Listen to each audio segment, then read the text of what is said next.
And that is if you're the majority, that is why they're in government. And that is where we are today. So history lessons aside, we all can appreciate the contribution of our first national hero. We all can appreciate the contributions like Sir Lee Moore and all of the others, and our first Prime Minister. We all can appreciate their contribution. I can even appreciate the contribution of Dr. Douglas, because he has made a contribution. And I would hasten to say that I like Dr. Douglas. He's a good personality. Personally, I like him. And I believe that a lot of folks in Nevis like him too. When he come over to Nevis, he's like a rock star. He said it himself. Sometimes the people flock to him. But it is the politics and the policies that we take issue with, and time after time, when we go to the ballot, it is expressed at the ballot. Indeed, I believe that one of the reasons why the NRP is in the position that they're in right now is because of their affiliation with the Labour Party, and I don't mean it in a bad way, but one of the reasons why we would have won 4-1 in the last election is because of that same reason. When people see what had been the case under Labour NRP before, and they now see what the situation is under Unity, then you could see why people vote the way they vote. I would like to say one or two things, and to discuss some of the things that was listed. For example, when you spoke about the relationship between St. Kitts and Nevis, and that it is best under Unity. Let me say first that Patrice had become Attorney General and Foreign Minister under the St. Kitts Nevis Labour Party. When the St. Kitts Nevis Labour Party won government in 1995, I'm sure you can appreciate that there was an attempt to establish a federal office in Nevis. Why did the St. Kitts Nevis Labour Party did that? Because the St. Kitts Nevis Labour Party recognized that Nevis Island Administration and your national hero from Nevis, Sir Sim Daniel, was mistreated by PAM. Initially, he was made the Minister of Finance without power. And then, when PAM won and did not need him, he was made Minister of Environment without an office. When Labour came into power in 1995, part of what Labour wanted to do was to strengthen the ties between St. Kitts and Nevis. And so a federal building and office was constructed in Nevis. I think that building was vandalized because there were some elements in Nevis who said they did not want Labour in Nevis. And so for us to think that Labour did not make genuine attempts to strengthen the relationship between St. Kitts and Nevis, history would serve us better. And that is why I go to the history, because people have to more understand. than attempts. Not only attempts. Patrice Nevis was made Attorney General. He was made Minister of Foreign Affairs. Apart from that, St. Kitts and Nevis, all the programs that were established under the CBI, they were established in Nevis. The one-to-one laptop program, the PEP program, helping Nevis to establish its own economic structure and power. Today, you know what the IMF said about the Nevis structure of economy? The IMF keeps saying Nevis doesn't have an economy. It is not structured in any way. So to me, the Nevis people are being misserved to some extent with respect to how the economy is structured. And the IMF keeps saying, you have to improve the economy, you have to structure it better. So to me, that is a step back for Nevis, not having its own economic structure that is respected and admired. And that happened since the government changed. So in one sense, the Nevis people are not really advancing themselves. No, don't laugh. Read the fourth report of the IMF, and I will read it for you so that you can see it clearly as we stand. Now, I just want to tell you one or two things. Guys, you spoke about governance, and I just mentioned one or two things that you have in your manifesto on page 43. 62 million gone to Nevis. No, listen to this. 62 million. No, we're going to calculate. It's more than that. More than that. Pass a Freedom of Information Act allowing all citizens and residents of our nation to have right ability to access information. None. Comply with the legislation that requires the tabling of accounts and statutory bodies. Empowerment of the ombudsman to be a public information watchdog. Institute campaign finance reform. Pass legislation and regulation including integrity in public life, anti-corruption laws, that requires public officials to disclose assets and so forth. Limit the number of wards upon which anyone can sit. Review the powers of the senators in parliament. Wendy Phipps, you know how she treated Eugene Hamilton in the Ministry of Health. I'll deal with that later on. Pass laws to ensure proper functioning of Public Accounts Committee. The committee lost more power with the new law that was put in place. Immediate appointment of an integrity commission. It will never be done because of the rampant nepotism that we enjoy. That will not be done. Introduce reforms to civil service and police. Divest government's shareholding in cable TV and provide equal access to state-owned media access to political parties. I, for example, as a Labour Party member, cannot go on ZIZ. So none Why is that? of the good governance, none of the good, not even the community center we can use, none of the good governance issues after 3 years would have been implemented. And I will tell you why later on, because nepotism is at the heart of this government, at the heart, Jonel. You can respond. You know, I'm listening to all these things, and you could go to the manifesto and pick out all the things that have not been done yet. This is a whole section, General. But it is a 5-year manifesto. A whole section. It is a 5-year manifesto, and so at the end of the 5 years, I invite you to come and attempt to pick out what has not been done. But after 3 years, as I said, significant improvements have been made to this country under this administration. And I laugh when I hear you talking about Nevis, because 62 million from the SIDF alone, another 52 million from the federal government has gone to Nevis in infrastructure and developmental initiatives. I don't look for the IMF report, so you can read it. That has never even been close to being achieved under any administration, whether it be PAM or Labour.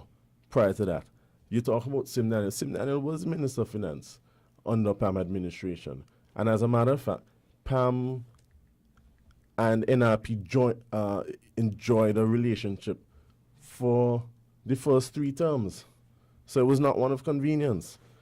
What was he after the first term? You know what? But he was premier. No, talking about He was premier Nevis. He was premier Nevis and still maintained a federal portfolio. What was his portfolio after the first 4 years? Sim Daniel did what he had to do for the people of Nevis, and he took a decision to focus on Nevis. The same way that I must applaud the Honourable Mark Brantley and Van Samry for putting focus on the people of Nevis. Despite what naysayers may say, the people of Nevis have just returned the CCM under Mark Brantley to office with an even larger mandate. So obviously something is working there. Something has to be working. Yeah, but I don't want us to get the impression that St. Kitts Nevis Labour Party never pushed to help Nevis. That's a misconception. Ask the Visions about that and let the Visions talk about that. But you know, I Wilfred didn't speak about certain things before for a reason. And I listened to Congress and talking about the things like the roads. I might go and say, well, Team Unity finished the repaving of the Secondary Simmons Highway, something which started under a Labour administration in its final days. Am I to speak about that? Because that's what Labour did. They finished the construction of the Island Main Road in '95.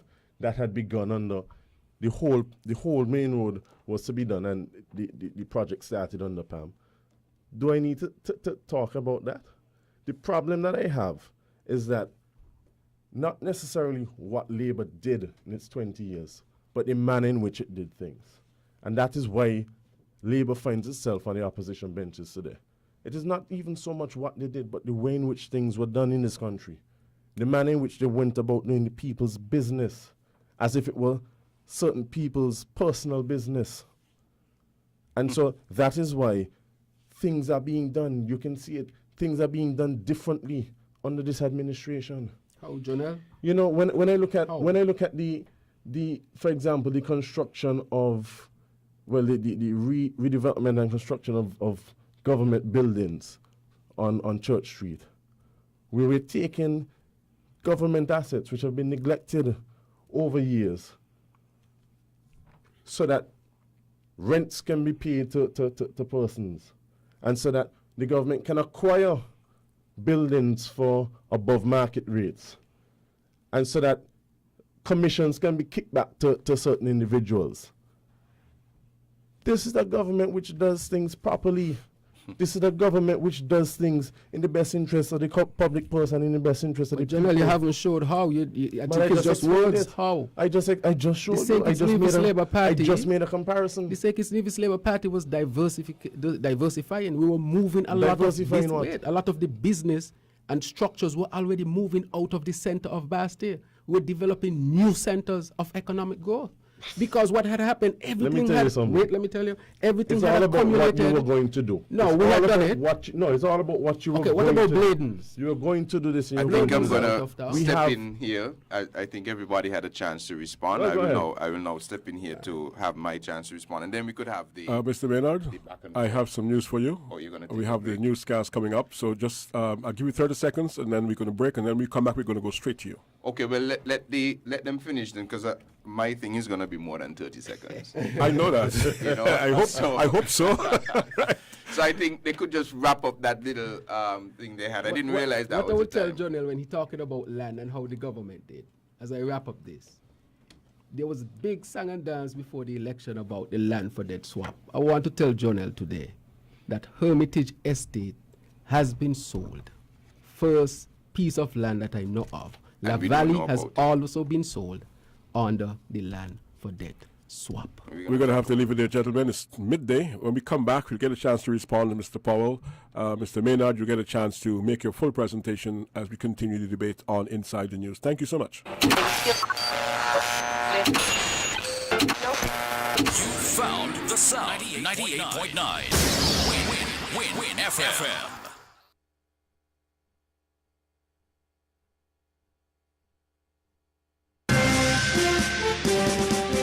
We now bring you the headline news. The headline news is brought to you by Caribbean Alliance, The Grange, KDP Enterprises, FamCare, Subway, Carib Brewery, and CNC Trading.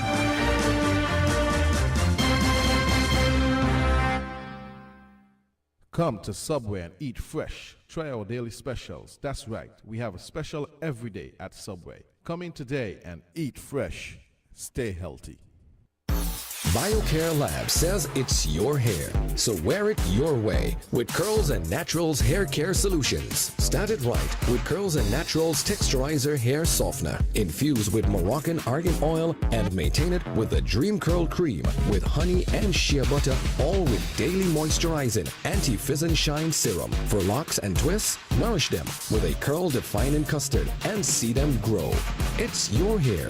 Wear it your way with Curls and Naturals. A brand new you every day. Curls and Natural, sold locally by CNC Trading on the CAP Southwell Industrial Site. Telephone 465-4081. Shipping your cargo shouldn't be a hassle. It can be as easy as a single call to Amerijet International, your worldwide cargo transportation solution. We provide all the services you need to ship your goods anywhere in the world. Whether your shipment is fresh, frozen, large or small, alive or hazardous, you can count on Amerijet to deliver it safe and sound.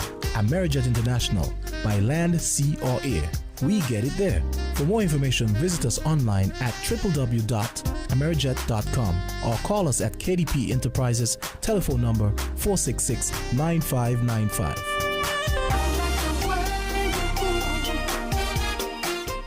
Did you know that the Grange Healthcare Facility is the first purpose-built non-governmental healthcare organization on St. Kitts, offering 24-hour nursing, therapeutic, and residential care for older adults? It's situated at Otley, 7 miles east of Vastair in beautifully landscaped surroundings.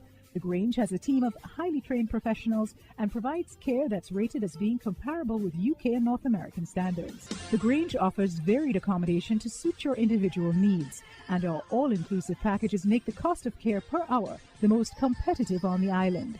Services include convalescent care for all ages, daycare facilities for older adults, rehabilitation services, and training and continuing education for healthcare providers. For more information, call 466-5525 or 465-8020, fax 466-8221, or email thegrangehealth@gmail.com. or visit our website at www.grangehealthcarefacility.com.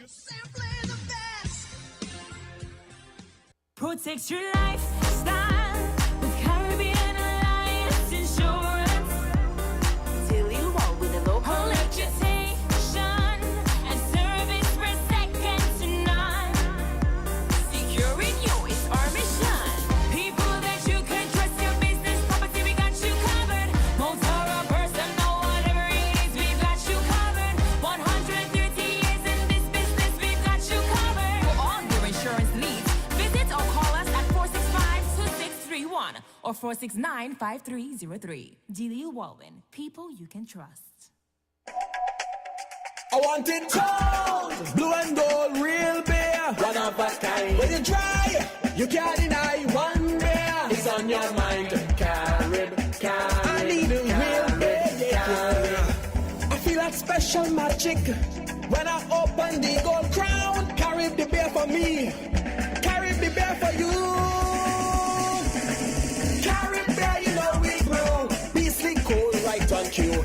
Carib beer, you know it's true, it's a part of me, a part of you, Carib. Real beer is Carib.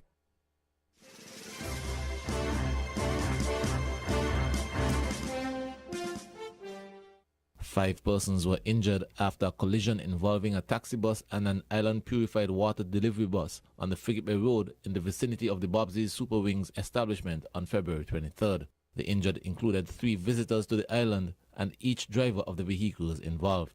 WinFM made efforts to contact the relevant traffic department officials to determine the extent of the injuries sustained by the tourists and the drivers, but was unable to do so up to press time. WinFM did, however, obtain video footage of the accident. It could be seen that the island purified delivery bus was in the process of overtaking an omnibus when it collided with the oncoming taxi bus, forcing it off the road onto the grass apron. Head of the traffic department, Inspector Carl Keynes, indicated that he was still sourcing information about the accident, but offered some general advice to motorists and pedestrians. I want to take this time to appeal to the motoring public to be aware of the speed limit and to exercise due care and attention at all times while driving on the road. At the same time, I want to appeal to the pedestrians to ensure that they walk safely and, of course, walk with the oncoming traffic facing you. At the same time, we are appealing to wear reflective clothing or light-colored clothing, and if possible, a vest should be attached or you should be fitted with a vest.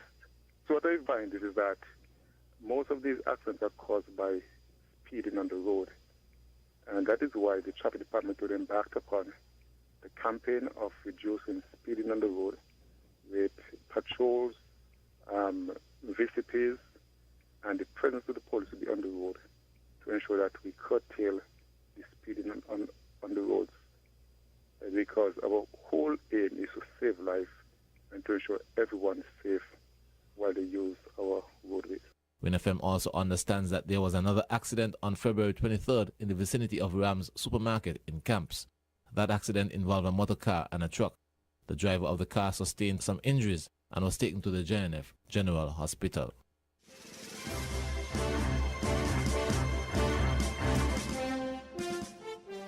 The Hero Caribbean Premier League, CPL, is in full preparation for its 6th season this summer, reporting an increase in the number of cricketers registering for the March 1st player draft, which will be held in London. According to the CPL, the number of players that have put their names forward for the draft has increased, as has the number of countries from which the overseas players are from. There has been a 36% increase in player registrations overall from a total of 18 countries, with a total of 227 overseas players registering for the draft, an increase from 151 last year. This year, the tournament window means that all West Indies national team players will be available for the tournament, and 121 West Indian cricketers have put their names forward for selection, an increase from 107 last year. Against this backdrop, the franchise expects the very best cricketing talent will be on display at the Hero CPL. Speaking about the interest from the international and Caribbean cricket community, Pt.2, COO of the Hero CPL, said, quote, "We are delighted with the response we have had to the Hero CPL draft this year. Every year we have seen an increase in the standard of players who want to be part of the biggest party in sport, and 2018 is no different. Here in the Caribbean, we are blessed with some of the most exciting cricketers in the world, and it is fantastic news that all West Indies players will be available in 2018. It will help make the biggest party in sport even bigger, and we are sure that 2018 will be the biggest season yet." End quote. The 2018 edition of the tournament will take place between the 8th of August and the 16th of September. The opening round of matches will take place in Trinidad and Tobago and Guyana. The franchise has confirmed that CPL T20 Finals is heading back to Trinidad and Tobago for 2018. St. Kitts and Nevis's Minister of Sport, Deputy Prime Minister Sean Richards, has confirmed with WinFM that St. Kitts and Nevis will be hosting CPL matches this summer. He said the dates will be revealed when the season schedule is finalized.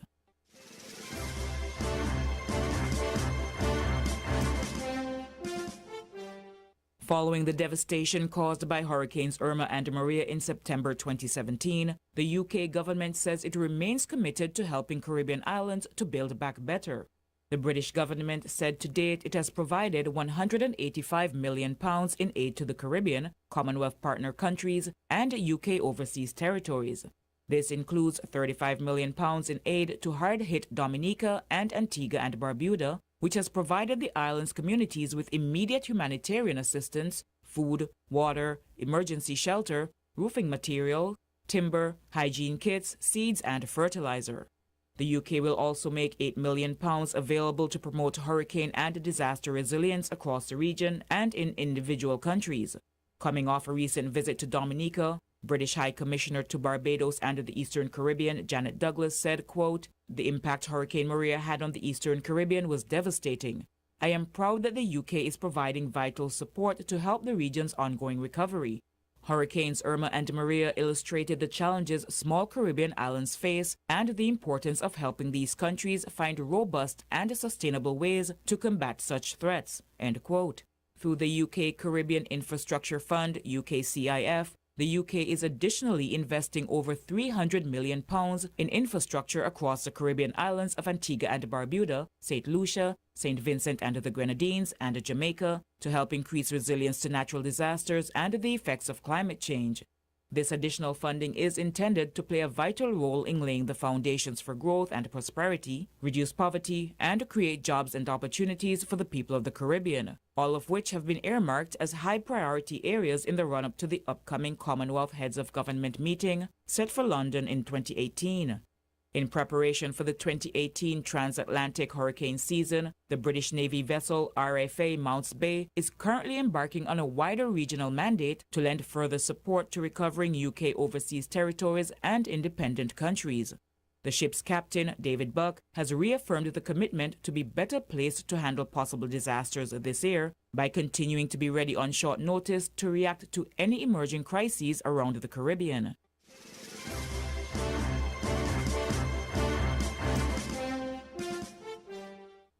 Despite recent equipment upgrades by the Nevis Electricity Company Limited, NEVLEC, power outages continue to plague Nevis consumers, most recently inconveniencing residents in the Cotton Ground area. Giving an update on the spate of power outages affecting consumers on the Cotton Ground feeder, NEVLEC's acting general manager, Jervan Swanston, said the issues were due to the recent adverse weather conditions of high winds and rain, which have negatively impacted the electrical grid. He said, quote, "This feeder is due for an upgrade as there are multiple issues. Our crews are doing their best through processes of isolation in efforts of solving these issues. There have been some hits and misses where we isolated areas that were considered problematic, only to discover that an issue existed elsewhere." End quote. The general manager said with the assistance from Wadzilla engineers, they are doing a number of checks as it relates to their protection system, and corrective measures will be taken over the weekend. He stressed that they could not give a definitive time when these outages will cease. Mr. Swanson assured that NEVLEC remains, quote, "resolute to the task of providing quality electrical service to the island of Nevis and apologizes for the inconveniences that are being caused by these outages." End quote. He thanked consumers for their continued patience and understanding and asked that they take all necessary precautions at all times to safeguard their appliances as NEVLEC seeks to deliver a reliable source of power.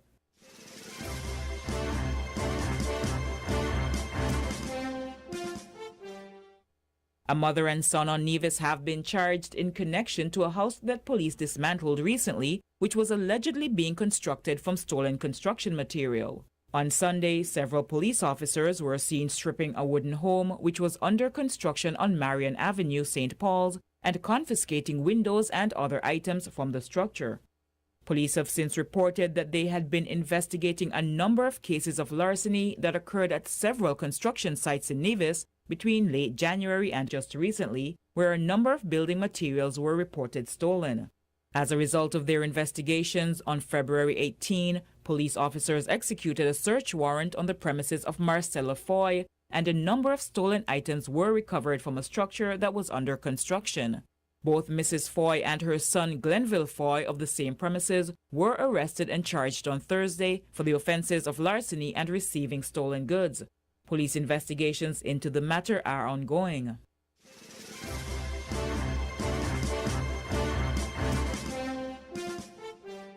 Water specialists from across the region have been meeting in Barbados to continue work on the development of a regional strategic plan for the water sector, for the challenges facing the industry in the Caribbean, and will be presented at the 8th World Water Forum to be held in Brazil in March.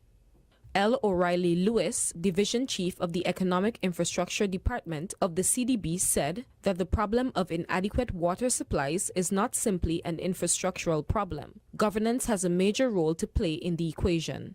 Pipes and water treatment plants alone will not solve our water challenges. The problem is much deeper than failing infrastructure. Excessive water usage, inadequate management of water resources, weak policies and governance systems also contribute to unsustainable water supply service provision in the Caribbean. We at Caribbean Development Bank believe that the approach has to be a holistic one, and there must be collaboration between the countries and amongst the various organizations, Lewis said. When we turn our attention to the water situation in St. Kitts and Nevis, one would recall that in 2015, the Federation had its own drought scare following decreased quantities of rainfall.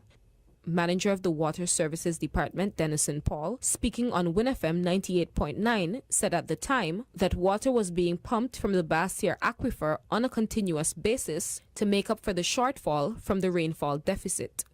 However, this was not suitable for fear of losing that aquifer, which provides 40% of the island's water supply. In 2016, the government of the Republic of China, Taiwan, donated EC $620,000 to the Ministry of Public Infrastructure to help bring relief to consumers impacted by the ongoing drought-like condition. Fast forward to 2018, while water conditions appear to be stable in the Federation, citizens and residents are still encouraged to conserve water. Potable water is a fragile resource, as we have seen in neighboring islands such as Dominica following the passage of Hurricanes Maria and Irma. A 2012 UNDP report suggests that water resources in our region are vulnerable to sea level rise and temperature increase, leading to higher evaporation rates.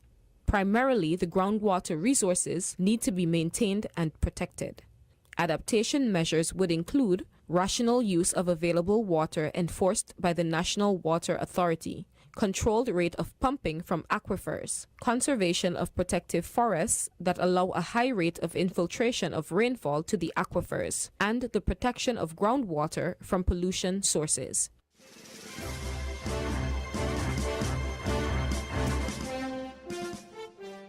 Three nationals of St. Kitts and Nevis, Akila Henry, Nicola Charles, and Tito Chapman, are currently in Trinidad and Tobago participating in the Alumni Thematic International Exchange Seminar, Alumni TS Workshop.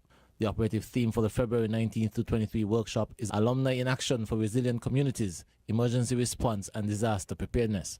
The event is sponsored by the Bureau of Educational and Cultural Affairs of the U.S. Department of State World Learning.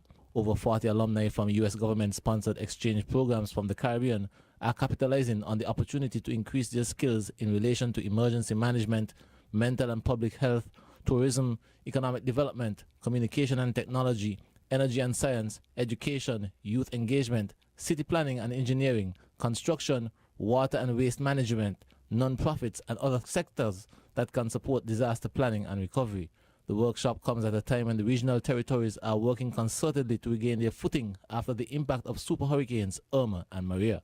According to a convention release, the seminar, quote, has been hands-on, action-driven to facilitate collaborations with fellow alumni to produce practical solutions and tools to support resiliency in regional communities.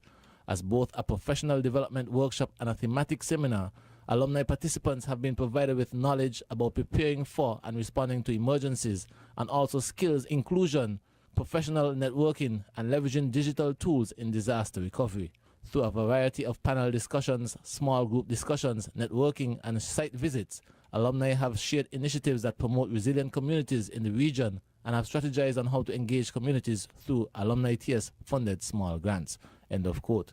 The three nationals have committed to lending their newly gleaned experience with related agencies in the Federation.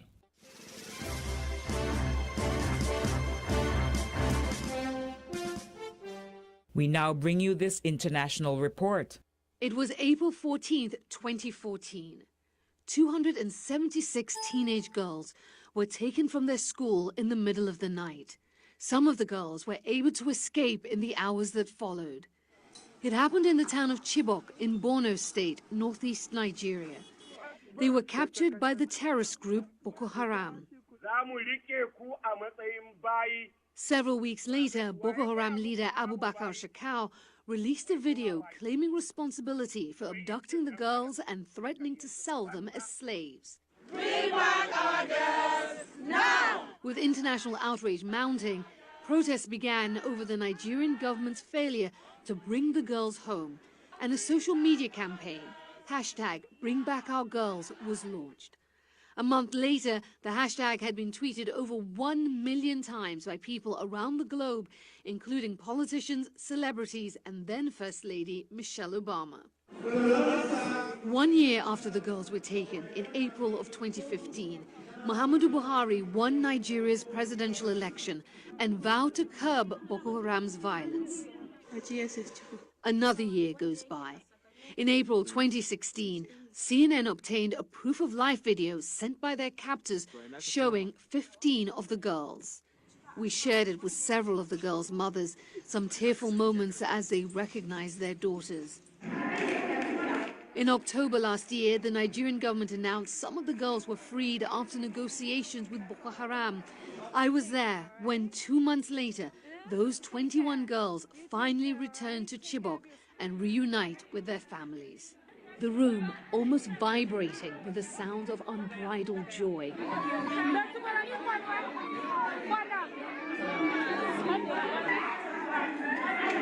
But for some waiting parents, heartbreak. These women have come looking for their daughters who are still being held by Boko Haram. They'd thought their children were among the group who were coming home for Christmas. There has been such an outpouring of grief amid the joy, the piercing screams of mothers realizing that indeed they are not to be reunited with their daughters on this day, which has turned what should have been an overwhelmingly happy moment into a bittersweet one. Although several other girls managed to escape over the course of the past 3 years, the majority of those kidnapped remain in Boko Haram captivity to this day. Aisha Sase, CNN, Los Angeles.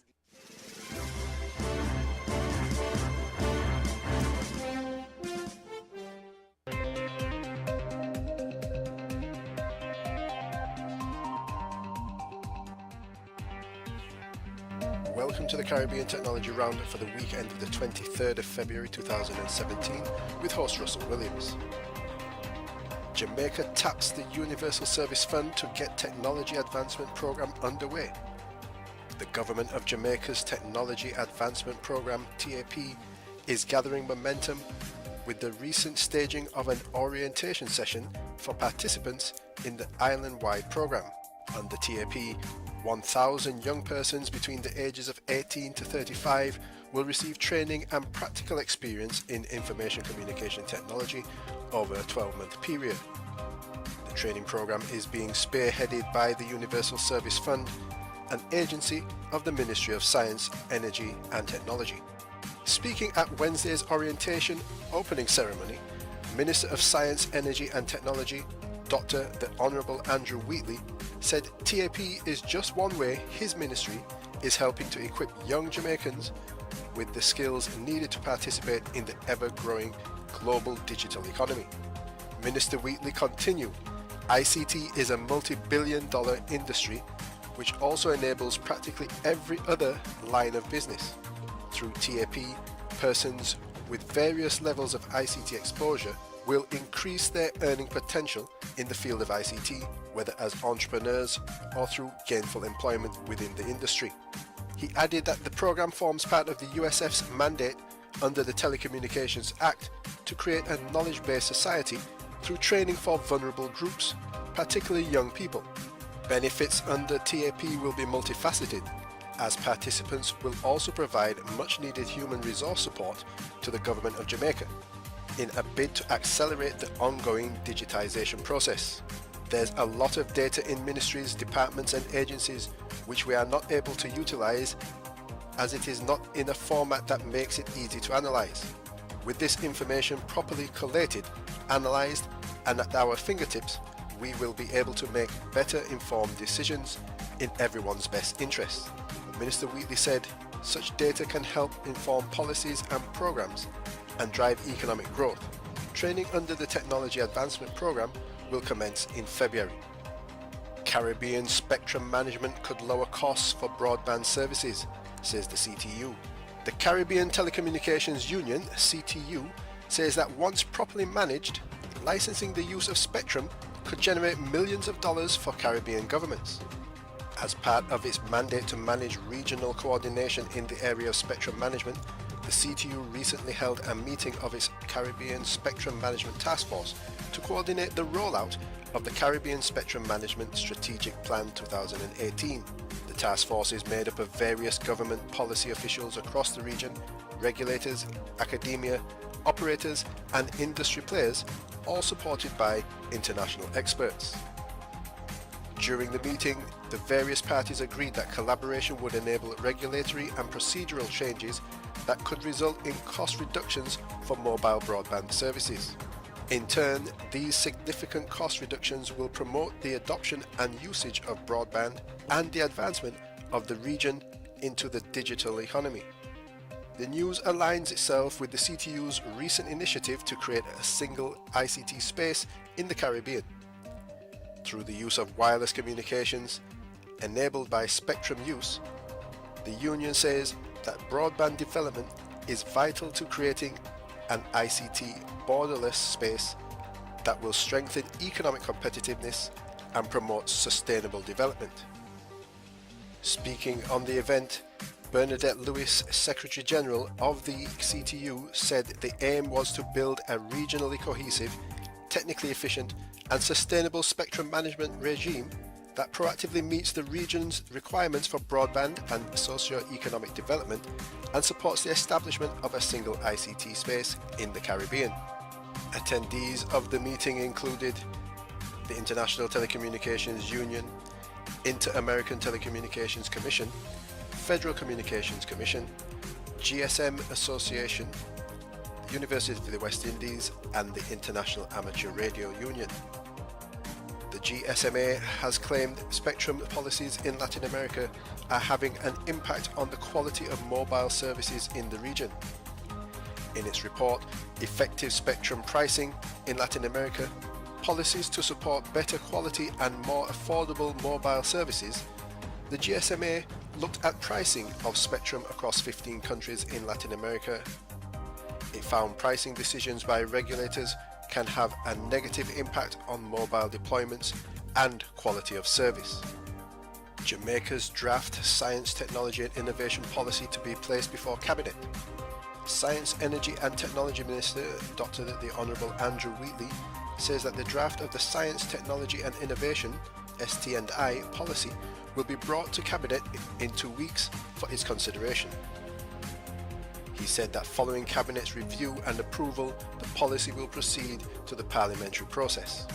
Speaking at the opening of a 2-day international network for government science advice, Caribbean Capacity Building Workshop on Tuesday in New Kingston, Dr. Wheatley noted that the policy seeks to advance Jamaica's economic, social and environmental agenda by ensuring that ST&I are integrated into public policy procedures. This is in keeping with the National Development Plan Vision 2030, which envisions a technology-enabled, knowledge-based society. Jamaica has to support ST&I and develop capacity to have science and technology as a critical component in the decision-making process, so that the government will make more informed decisions based on empirical data and unleash the innovating capacity of our people, Dr. Wheatley said. He committed to sharing the proposals with the Caribbean Community CARICOM Science, Technology and Innovation Committee to raise support for those recommendations to be implemented around the region. As small island developing states, we have small economies, limited critical mass and conservative markets. Nonetheless, we have to ensure as a region we develop policies based on reliable data, he said. INGSA Chair and Chief Science Advisor to the Prime Minister of New Zealand, Professor Peter Gluckman, said that the organisation is showcasing the ways SIDs and large countries can integrate science, policy and evidence to advance development. This is an area where the issues are real and the opportunities enormous. The opportunities for evidence and policy to come closer together to help countries in this region are so much, he said. The two-day workshop is expected to enhance the capacities of Caribbean scientists and policy practitioners to embed scientific evidence in public policy making and create a Caribbean network of science advice practitioners that will serve as a platform for sharing best practices and deliberating on the challenges and solutions. That's the Caribbean Tech Roundup for this week with me, Russell Williams. For more detailed information on these stories, visit the news section on the WinFM website. Thanks for listening and have a great weekend.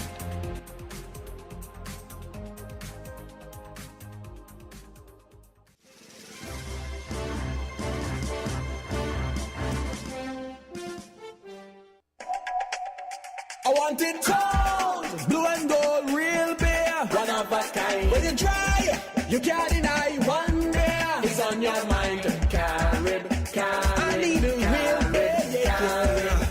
I feel like special magic when I open the gold crown. Carib the beer for me, Carib the beer for you. Carib beer, you know we grow, beastly cold right on cue. Carib beer, you know it's true, it's a part of me, a part of you. Carib. Real beer is Carib. Protect your lifestyle with Caribbean Alliance Insurance. Till you walk with a local reputation and service for second to none. Securing you is our mission. People that you can trust, your business, property, we got you covered. Motor or personal, whatever it is, we got you covered. 130 years in this business, we got you covered. For all your insurance needs, visit or call us at 465-2631 or 469-5303. Dealey Walwyn, people you can trust. Did you know that the Grange Healthcare Facility is the first purpose-built non-governmental healthcare organization on St. Kitts, offering 24-hour nursing, therapeutic and residential care for older adults? It's situated at Otley, 7 miles east of Vastair in beautifully landscaped surroundings. The Grange has a team of highly trained professionals and provides care that's rated as being comparable with UK and North American standards. The Grange offers varied accommodation to suit your individual needs, and our all-inclusive packages make the cost of care per hour the most competitive on the island. Services include convalescent care for all ages, daycare facilities for older adults, rehabilitation services, and training and continuing education for healthcare providers. For more information, call 466-5525 or 465-8020, fax 466-8221, or email thegrangehealth@gmail.com, or visit our website at www.grangehealthcarefacility.com. Shipping your cargo shouldn't be a hassle. It can be as easy as a single call to Amerijet International, your worldwide cargo transportation solution. We provide all the services you need to ship your goods anywhere in the world. Whether your shipment is fresh, frozen, large or small, alive or hazardous, you can count on Amerijet to deliver it safe and sound. Amerijet International, by land, sea or air. we get it there.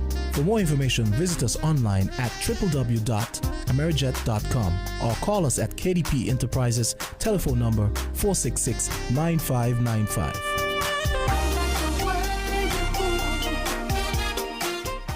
Is your hair thinning, shedding, or breaking? BioCare Labs has researched the causes of split ends, thinning, dry, and brittle hair, and has developed a product to solve these weak hair problems. We call it Strong Ends Products. If you desire to grow strong, healthy hair, Strong Ends Products is your solution. Formulated with potent natural ingredients like honey and shea butter to deposit and retain moisture, castor and almond oil for scalp and roots, and aloe vera and coconut milk for strength. Try the full line of Strong Ends hair products and grow healthy, beautiful hair.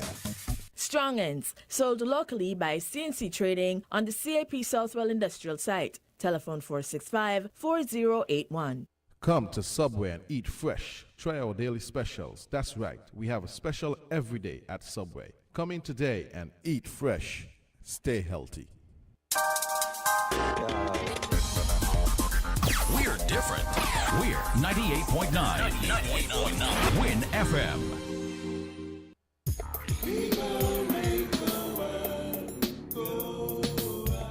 This public service announcement is brought to you by TDC Insurance Company Limited. The brakes on your vehicle should be in tip-top shape. These tips are signs that your brakes are ready for changing. If you feel a pull to the side as you brake, it may mean there is a need to do a brake adjustment or the brake fluid needs to be drained. Loud metallic sounds or growling as you brake is an indication that your brake pads are worn completely and need replacement immediately. If this is delayed, it may scratch your rotors or create permanent damage, which could mean a replacement is necessary. This public service announcement was brought to you by TDC Insurance Company Limited. TDCIC, guaranteeing you peace of mind. The Cable, we provide much more than just the fastest and most reliable internet service.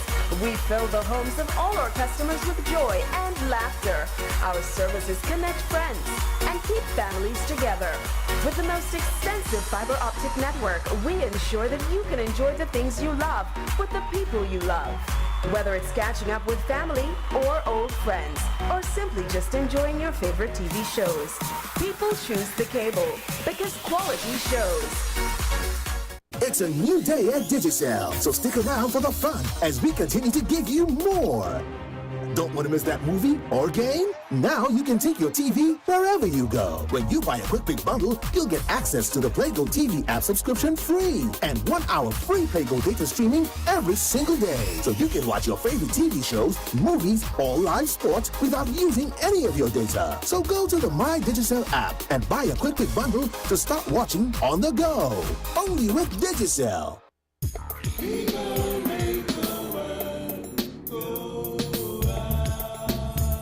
Well, very good afternoon to you. Thank you so much for choosing Win FM 98.9. We are inside the news. We're very pleased to have with us Mr. John O. Powell. We have Mr. Conrad Maynard, Dr. Terence Drew, as well as Mr. Troy Liburd. And when we took that break, we were just about to have a presentation for Mr. Maynard, so we go to Mr. Maynard now for his presentation. And then I have a few questions I want to pose to the panelists if time allows. And we'll take your calls as well, 7620989, and our other numbers as well.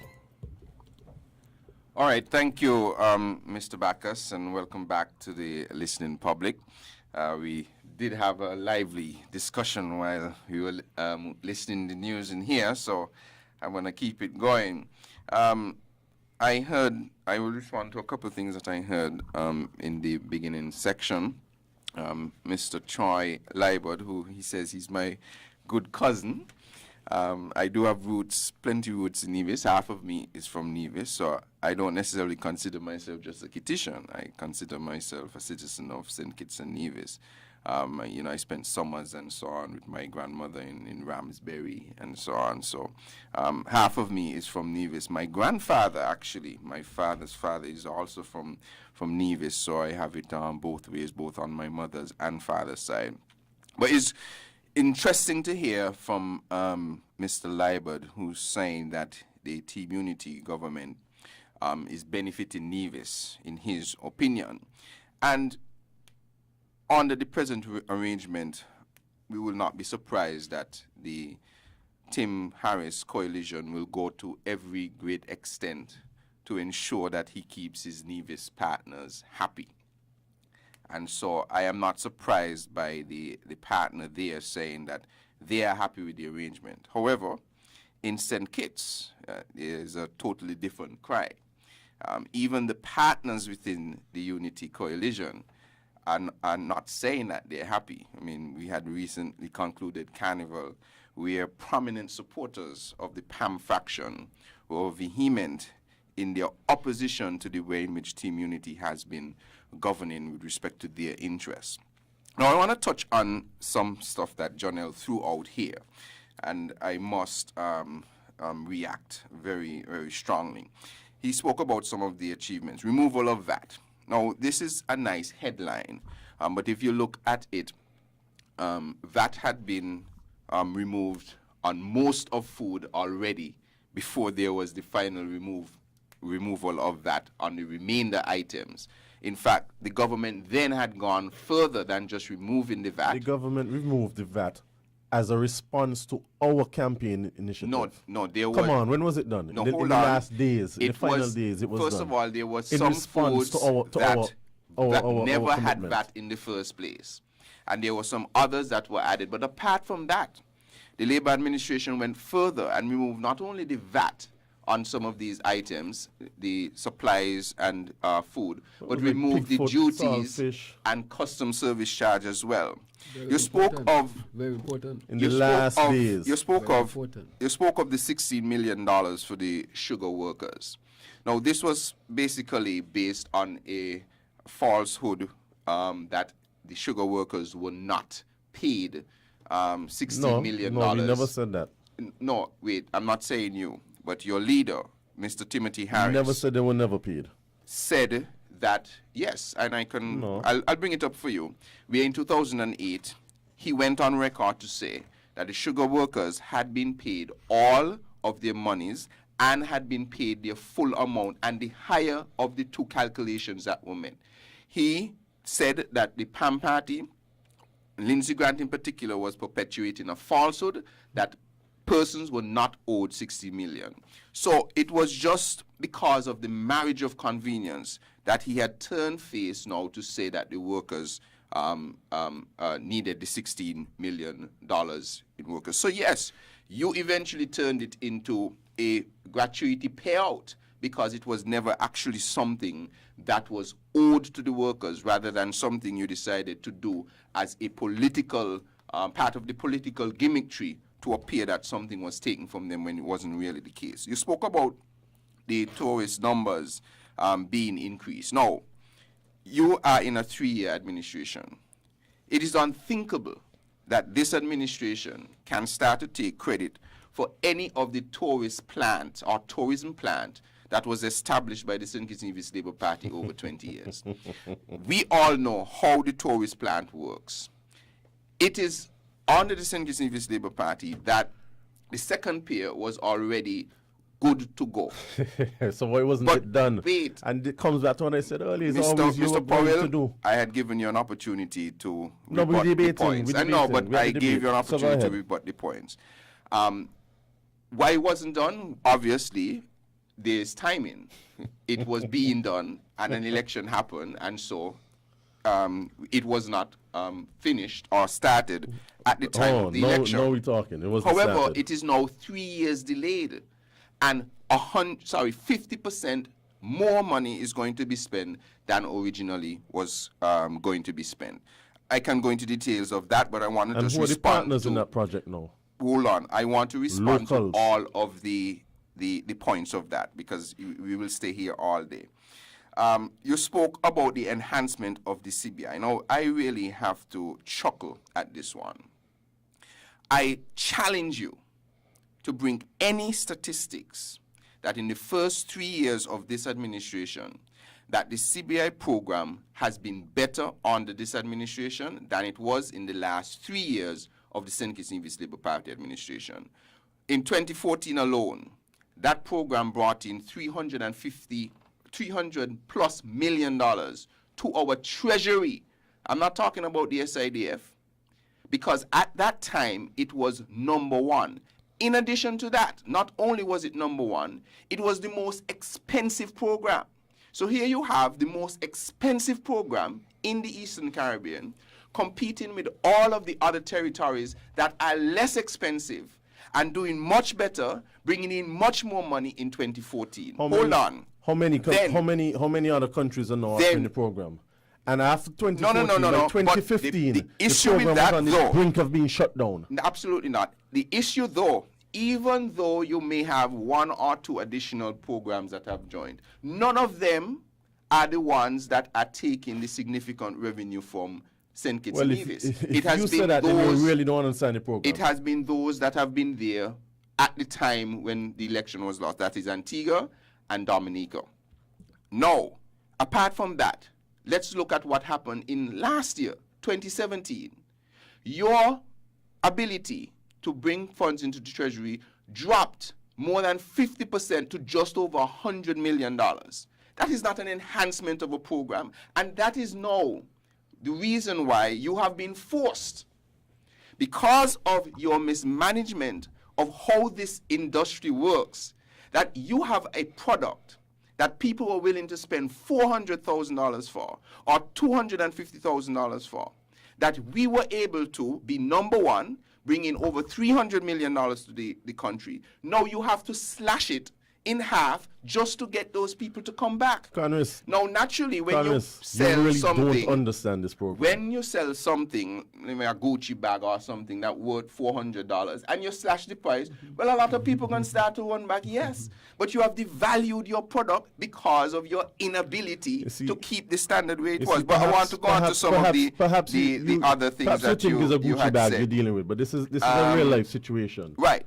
Now, you spoke about referring to characters carrying around, illicit characters carrying around SKN passports. Name for me anybody under the St. Kitts Labour Party, name for me the number of passports that this government has revoked from anyone during the program at a time. Name for me, identify the person who your government has revoked the passport. However, I know that since this government has started, they have had to revoke at least 4 passports that they would have issued in this government's time alone. So all of this talk before the election of people carrying around, illicit people carrying around, how many of them have you revoked their citizenship?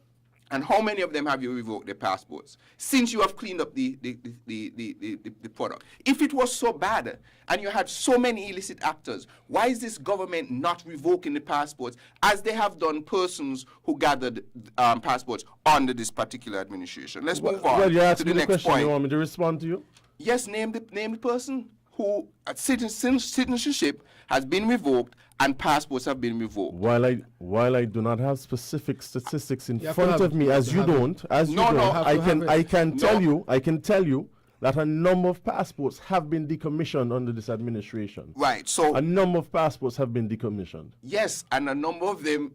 And it is as a result, of our good management. Because I will go on to. You're going on. No. I want you to. because you start on I CBI. asked you. Talk about names. why the program was on the brink of being shut down in 2015 when the government changed. Who is going talk to believe about why that it is talk on the about brink why of shutting down when you have no evidence of talk that? about why John Kerry was sending memos to this government in relation to the program. You always have diplomatic Let us talk about discourse why between the Prime Minister of the days persons. U.S. visa was revoked as a result of what was happening with the program. All right, gentlemen, moderator's privilege. I think our listeners want to hear one person at a time. And I think what we'll do is we'll go back to Mr. Maynard and I'll ask Mr. Powell to make a note of those points he wants to make. And when Mr. Maynard is through, you have a full opportunity to rebut. But we want to hear what Mr. Maynard is saying. Back to you, Mr. Maynard. Also, Mr. Powell said that the reason that they won the election is because it was the view of the majority. Another propaganda scheme again.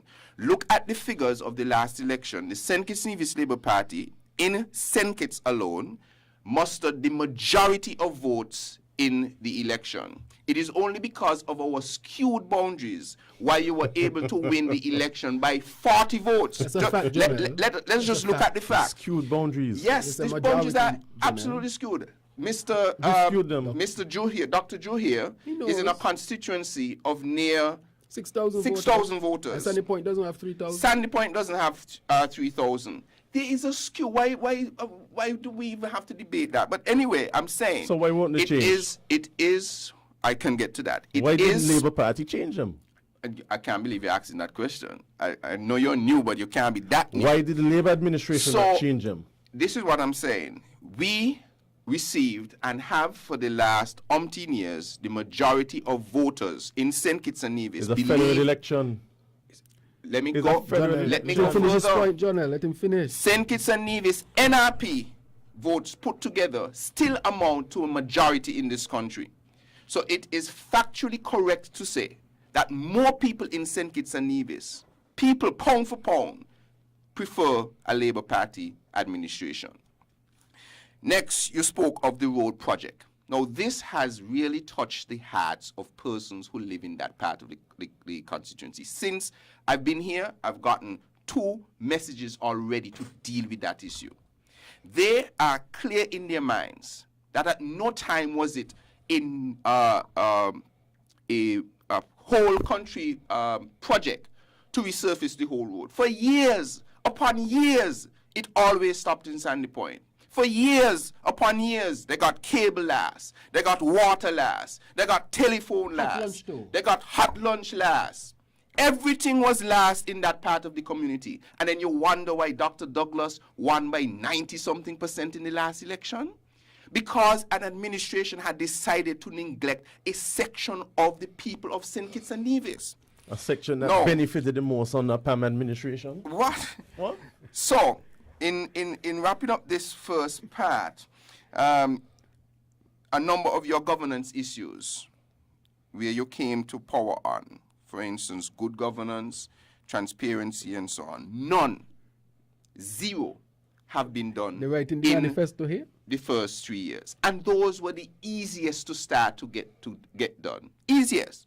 We don't have any integrity in public life. Why is that?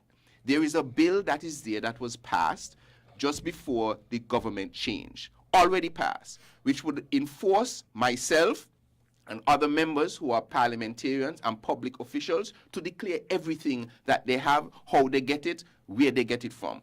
Why can't they just activate that? Why didn't you activate it? Because it was passed in the latter part of the the government changed. No excuse. So does it mean that if you could pass it, if you could pass it, you could absolutely not, because legislation like this has to have time before it is activated. You can't. 20 years. I'm telling you. No, it can't. It's not 20 you years. Want more time this happened in the latter part of. Yes, but Labour had 20 years to correct, but there are things. I hear Charles jumping there. There are things Mark had a number of years, and he said he can do it in the first few days. I don't know how much number of days, but the first few days. So I'm waiting for that. Well, I could. Right. So none of those things. Freedom of information. Promise that. None of that there. The Public Accounts Committee, I was part of the parliament that saw something that has not happened anywhere in the world, where the powers of a Public Accounts Committee has been relegated to the review of an auditor's report. I searched everywhere, from England and every country in our CARICOM, to see if there was any precedence for that. There was none. So imagine you have a government who says that they're going to be transparent, and for their governance, good governance, instead of making it more accessible for the parliament to look into the spending of the government, it has made it almost impossible by relegating its duties to simply looking at the auditor's report that has just summaries, and those are the only things that you can ask. Now I want to turn to very quickly to Mr. Liebert, who said he could appreciate the contribution of persons like Dr. Douglas, our first national hero, Robert Bratcher, Lee Moore, etc. I don't know if he didn't get the memo from Mr. Timothy Harris, but those are not necessarily things that they want to say. Mm-hmm. And that's unfortunate, because we believe that everyone has made some sort of contribution to the development of this country, and they should be given the due respect. Now, this was not the case when, after the last election, the security detail and the privileges were taken away from the Governor General, where the security detail, that would have been former Governor General. Correct. The security detail was taken away from the former Prime Minister. There was no offer of diplomatic status to the longest serving Prime Minister in the Caribbean. These are not the things that this administration believes in. I will end by saying that when Dr. Douglas got in power in 1995, the secretary for the former Prime Minister was allowed to stay in the office until she was ready to resign and move on, so that there could be a proper handover. Last election, the secretary was put out on the veranda. Dr. Douglas was the gentleman who recommended that the former Prime Minister be knighted to be Sir Kennedy Simmons. Not only that, Sim Daniel became a hero. Sim Daniel, NRP, who was responsible for the defeat of the St. Kitts Nevis Labour Party in 1980, was made a national hero. Now, there are other things that we can do, and I don't say that we have been perfect. But I think some of the things that were said based on maybe not full information surrounding them. And we can go now into the back and forth. I know that Jonel will have a lot to say. Before Mr. Bacchus kicks in, I have one or two observations. You said quite a lot, almost a half an hour. I wonder if I will get a half an hour. But, you make a lot of points from your point of view. One of the things you spoke about was the VAT, and there was all this talk about the VAT. I think Janelle chimed in. We spoke about VAT being off of food, and you said that Labour had started to take VAT off of some things. But I think one of the things that the public has to look at is, when was VAT introduced? What were the events that precipitated the need to broaden the tax base and to introduce VAT? That's a very good question. That's a very, very good question. I wait the answer. I think when people ask themselves, these questions, and they get the answer, it's because of the debt situation at the time. Right. We needed to broaden the tax base so that we could keep up with our obligations and our debt payments. But how did we get into the position where we had one of the highest debt to GDP ratios? Through mismanagement of an entire country and How economy. did we get into that position? Right. And I think that if you ask, hold on, man, give me a chance. Go ahead. No, go ahead. No, everybody had their first. Everyone had their first response, Like and now we everything. could go to our back. The Go ahead. thing is, once the public asks themselves these critical questions, it will come back to the fact that we have the Labour Party to thank for it. That's who we have to thank for the high debt to GDP ratio that we had. You made also the point about all of these number ones. Number one in CBI, number one in economy, and That's the in his economy book. being 6% and all of that. Yeah, and that's a very good question you're gonna ask. You know what I liken it to? I liken it to a man digging a hole. And I think everybody in the Federation can identify with digging a hole. 6 feet deep, you dig a hole 6 feet deep. You dig the hole yourself. And then you start throwing some dirt in the hole and you build it up a little bit. And you come back around to everybody and you say, look, I am filling up the hole. But you are not saying that I am the one who dug the hole. And let's assume that this hole is in the middle of the road and this is the road that everybody needs to use. It affects everybody. I want to challenge you on that point. And so this is what... I too. 6% growth. This is what we had in the Federation. Let me challenge you on this But the point. rate was only 1.5%. Let me challenge you on this point. You have to remember how St. Kitts and Nevis got into that situation. One, at the end of the 1990s, when Labour just came into power, there were a number of powerful hurricanes. Hold on, that You said that in your This introduction. management of the country's affairs. Let me continue. Gentlemen, I have to come back in again as moderator. This is not a political meeting, and this is certainly not a House of Assembly. This is a radio debate where I expect you to essentially operate within a certain arena where granny could hear what you're saying and the little child listening could hear what you say. So please do not deteriorate into a back and forth where you could hardly hear each other's sentence. It just sounds rowdy. And we don't want to be rowdy. All right, so back to you. So I'll challenge you on that, and so you can't disregard that, because we just had a hurricane here, and you hear that the Prime Minister said we had, incurred damages of the hundreds of millions of US dollars, and the damage back then was worse. Not only that, the World Trade Organization had hit St. Kitts and the Caribbean with a ruling that the preferential market that we had for sugar in Europe had disappeared, which means our number one industry then was completely bankrupt. Where was the money going to come from? Secondly, during that time, we was also hit with one of the worst economic crises in the world. These are challenges that Labour had to deal with. But Labour didn't back down. Labour found opportunities and rebuilt this country. Can I just ask a question? Congress, how much money did you attribute to the CBI under Labour going into the... No, wait. I'm going to finish the point. Time? Yeah, let me just finish the point, though. So what I'm trying to say here is that we had all these challenges, but look at what Labour did. Labour found ways of dealing with the great economic crisis that we had to deal with, and brought back this country from being where it was, and brought this country running and leading. Okay, so Doc, remember I was making my point and you interjected, and I allowed you to I'll let you talk. But would you say then, because you have just said that Labour found ways to bring back the country from the hole. So you would agree that Labour dug the hole? No. You are trying to say that Labour mismanaged the country. It wasn't because of mismanagement. You've never heard me say that. You say what? You said that. Johnny said that. It wasn't mismanagement. And I maintain it. Mismanagement. One person at a time, remember. We had hurricanes, and we had the world economic crisis. And you had Douglas, yeah, but let me make the point, so it was no mismanagement. Let me make the point, Doc. One hurricane hit St. Kitts and you also $200 million.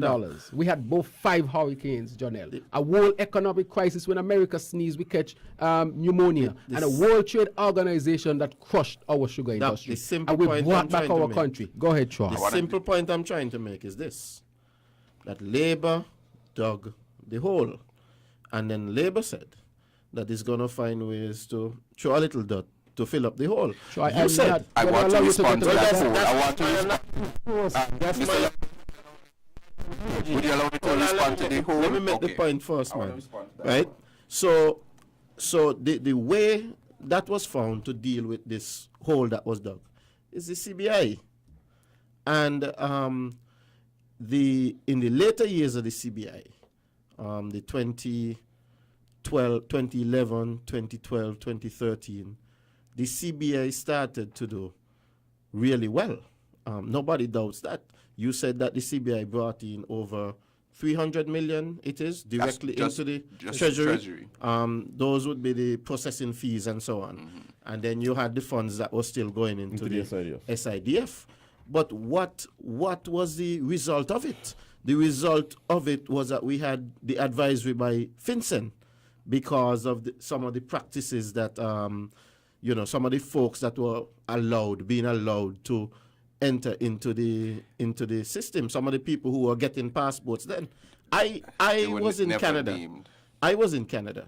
I believe it was in 2014, about mid-2014. And I stayed with some good folks in Canada. And if they're listening, I want to wish them all the best.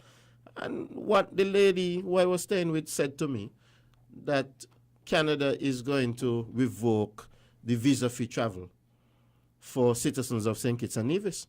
And that was months before it happened. She said she had heard that in Canada, to somebody who worked for, I think it's the customs or something in Canada, that was going to happen. And the reason for it was because of our CBI program and the fact that, according to them, that people were getting into the CBI program and they had a problem with some of those people. And that was the reason for the advisory. So we couldn't go to Canada, and then we were blacklisted by the US and so on. And it's because there was this rush that we got to get the money. So instead of putting all the proper security measures in place to ensure the sustainability of the program.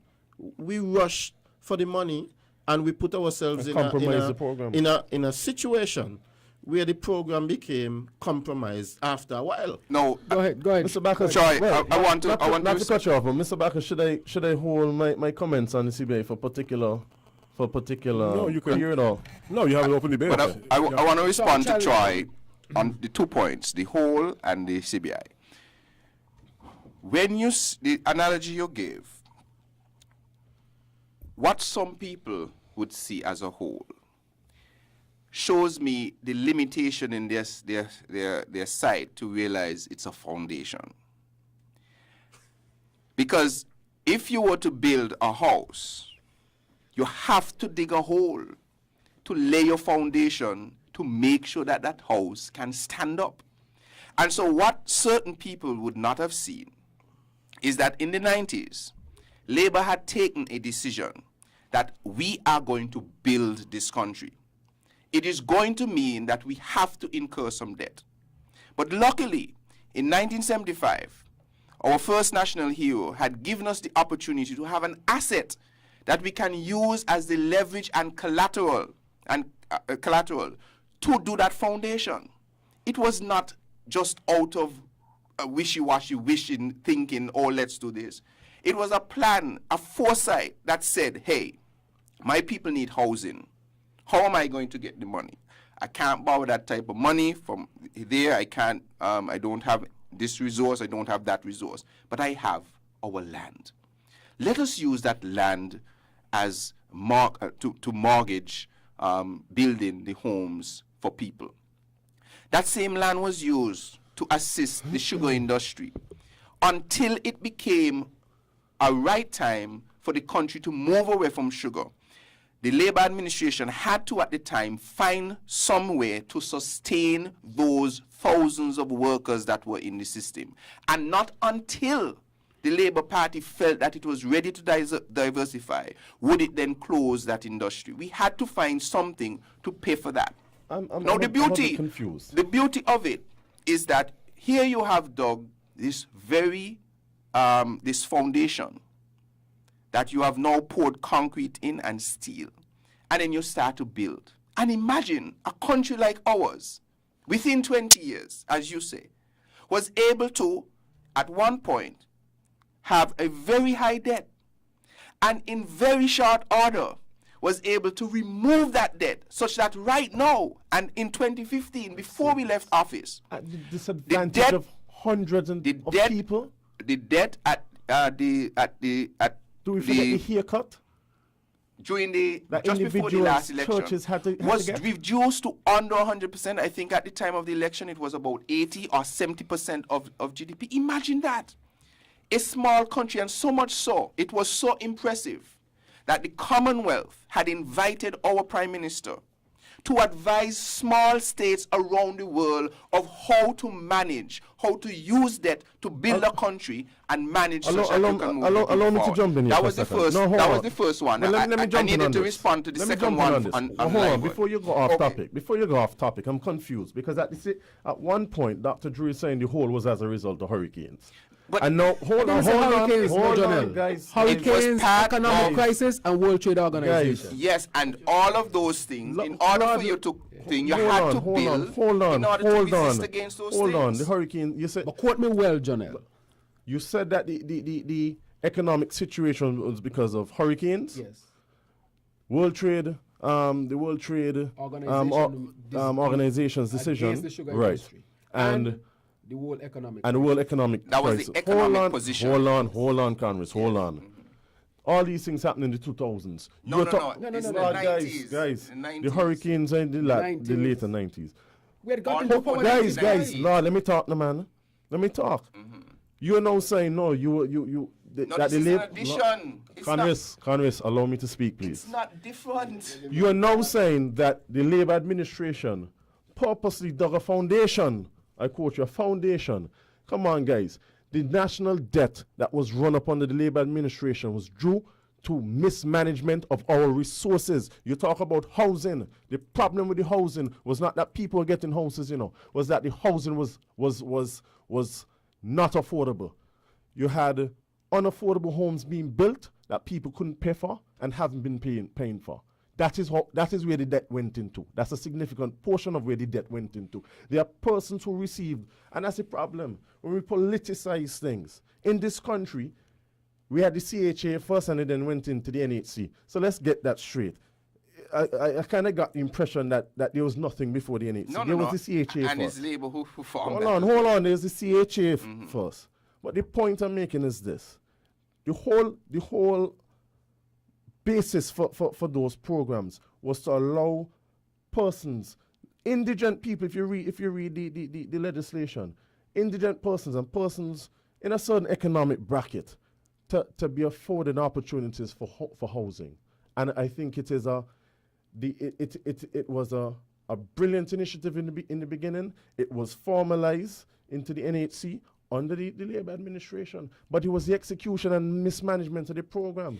In that, you had all these houses that were being built, and rather than using a systematic way of allocating houses, they were given out willy-nilly. They were given out randomly for political gain, which resulted in persons getting houses that they couldn't afford to pay for, persons getting houses that they had no intention of paying for as far as they're concerned. Labour, give me a house, I'm being able to pay. Which means 20 years later, there are persons who have never paid for houses. There are persons who have never paid for electricity because as far as they were concerned, why you get a house? And the administration was going to do anything because of it, because that's a vote. And it was the lack of income coming in compared to what was being spent on the houses that contributed significantly to the national debt. You had other instances where the Labour administration mismanaged the finances. If we go to the CBI, when Tim was Minister of Finance, we have to stop on these broad generalities. Yes, when Tim was there. Yes, I'm glad you said when Tim was there. Good. So he was a bad actor in this. He was a part of the administration, and that is why he left. But when he realized he could not achieve that change from within, he left. He was partly responsible for anything. Anyway. John L., and the housing issue, can you let me attack? Because I grew up in Monkey Hill. After the hurricanes in the 90s, he had people who were living in galvanized houses with toilets outside. Real abject poverty. And it still exists So you don't say that. So when Labour made a move to reconstruct houses and put people in a wall structure with a flush toilet, it may have cost us money. Yes, I agree. But that money did not go in people's pocket. It went to help the poorest of the poor. That today, in St. Kitts, it is difficult to find an outside toilet. Or even somebody who sweep in the street. Even somebody who sweep in the street had a chance to own a piece of land and a house. And I think the people of St. Kitts and Nevis must appreciate that. I guess sometimes, John L., the reality that I come from might be different to your reality. But I have seen that. So the people who got the houses, wait. The first thing I said, John L., I was said very that clear people didn't want to pay. I agree, there and were I people, applaud John the L., initiative. you cannot call down people. You cannot say people did not want to pay. There are bad actors in every program. But I can say 90% of the people who received those whole houses had good intention to pay back for them. And they continue to pay. So we cannot judge a whole program by the negative actors. And unfortunately, the lack of opportunity under that administration put them in that position. Lack of opportunity, lack of opportunity. General, we just came out the 90s with Pam. 3 major hurricanes destroyed the poor housing. Labour had to go through a housing revolution. I saw it. And it was a beautiful program. You said it. When the Labour administration took over, we were economically #1 in the region. We had the best economy in Latin America and the Caribbean. Poor. We had a national debt of $250 million. People were living poor, John L. The hurricanes destroyed their homes. Labour had no choice but to build them back. You can't build back shacks for people. We weren't about the Labour administration. Build back houses. Hold on. We weren't about the Labour administration. And we have moved on. And the people of St. Kitts have moved on to bigger and better things under Team Unity administration. But I'm going to touch on the CBI now. Because they are listening to Congress talk about the CBI. I haven't responded yet, when the government changed in 2015, our program was on the brink of being These shut are down. broad generalities. No. Nothing to substantiate them. You have They the are FinCEN report. propaganda You have the lines. FinCEN report. It You is have not the in- memos from John Kerry. He was Secretary of State of the U.S. at the point in time. You had the Canadian visa waiver being removed. I wanted to respond to those You had the things. U.S. and you had the EU down our throats and threatening to do the same. As a matter of fact, it was a delegation led by the Prime Minister going to the EU that stopped, going to England that stopped them from removing our visa-free access to England. All of this was as a result of mismanagement of our CBI program. Let me tell you something. At that point in time, you had, I believe, Dominique and Antigua had just come back in, had come on the scene, and by then they had established the programs. They were offering citizenship at a lower cost than we were. You had significant movements in other programs across the world. We had significantly more competition. You So must hold on. find You a had reason significantly for the more reason. competition. You Hold must on a find a second. reason for your Hold on a decrease second. in output. I wanted Carlos, to. hold I on, didn't I'm get not to- finished my I point. didn't get to respond to the I'm not CBI finished my- points that my Troy point. made. Remember.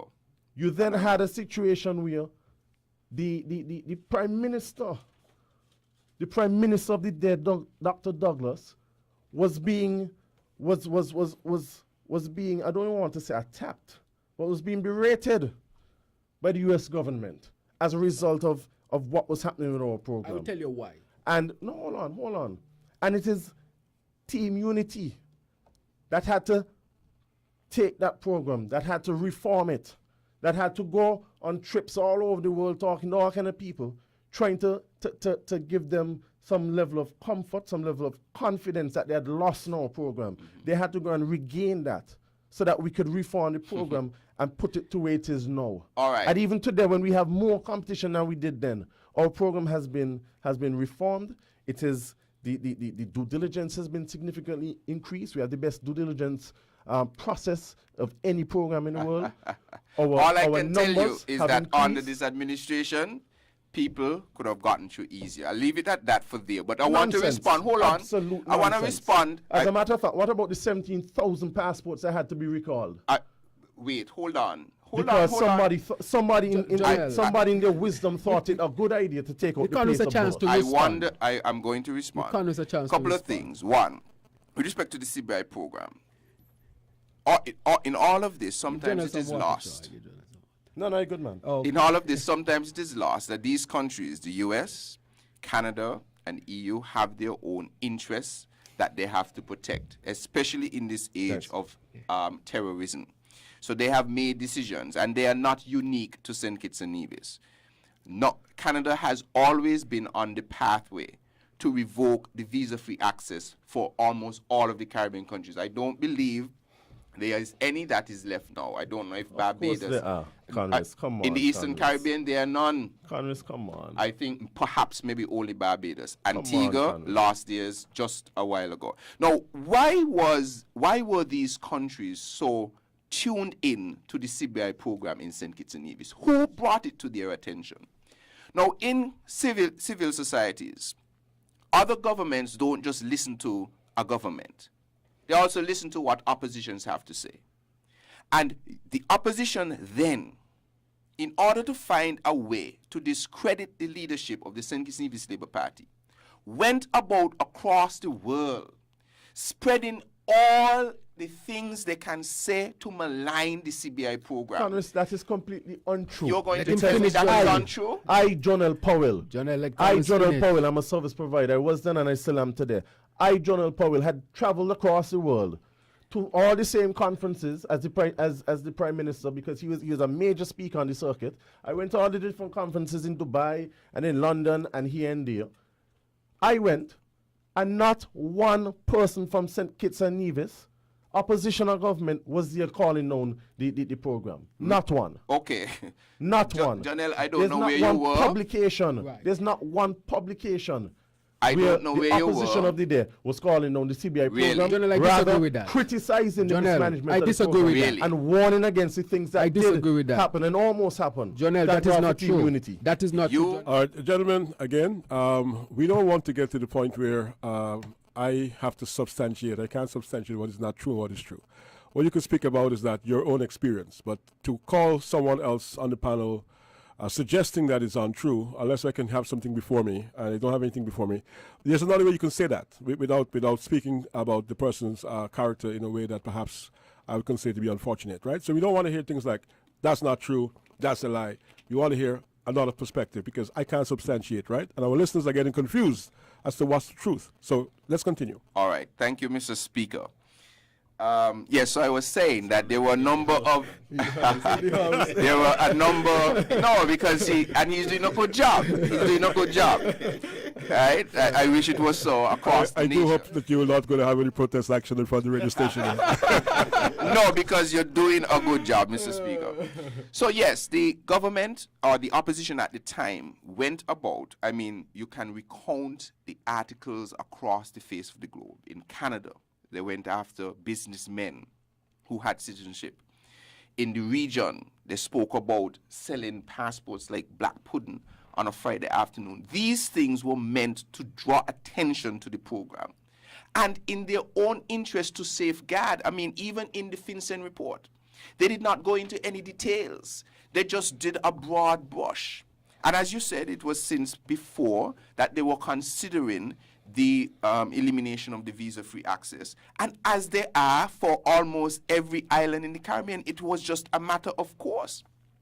Of course, your administration promised that it would come back, you would make the reforms, if and I it would come back. could interject, I don't agree that it was a matter of course, because when asked why the visa-free access was revoked, I think it was clearly stated that it was due to the CBI program and some difficulties that they were having with the CBI program.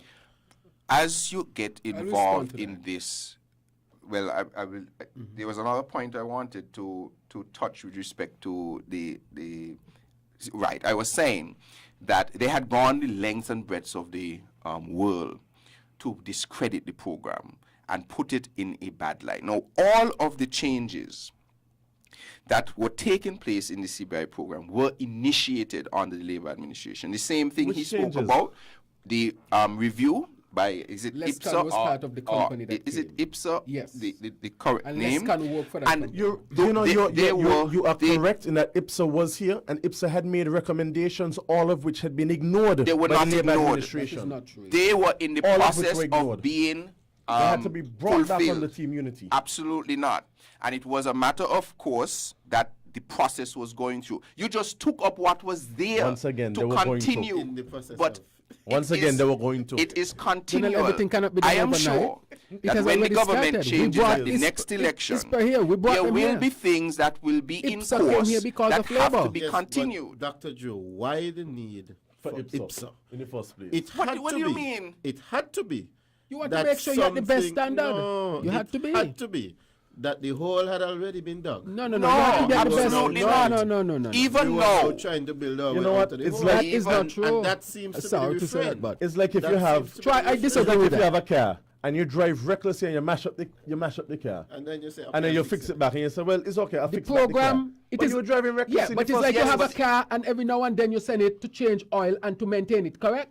So this is a car that we have to send sometime to Correct. upgrade and to make sure they continue running that well. will always so be when you do necessary. reckless run it, you have to so upgrade. so are you telling me? Gentlemen, I just had some intervention, some people saying they're trying to follow what you guys are saying, but they can't even follow any single thing you're saying because you're just drowning each other out.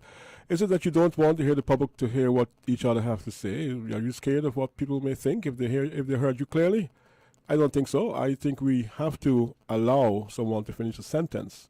If we both speak at the same time, then what we're doing is creating noise. All right, let's continue. Right. Thank you for that, Mr. Backus. So what I was in train of thought there, I was saying, I'll go back to where we were before we got off on this. It's because of the government's appetite to discredit the program that a number of these things had to happen. The government of the day, as any responsible government would do, will always have to have a continual revision, revisiting, and relook at your program to ensure that it reach the highest levels of security and the highest levels of credibility. Are you suggesting to me now that because you have done improvements to the program, you will not look at it again. You will not bring in consultations to see what can be improved continuously over time.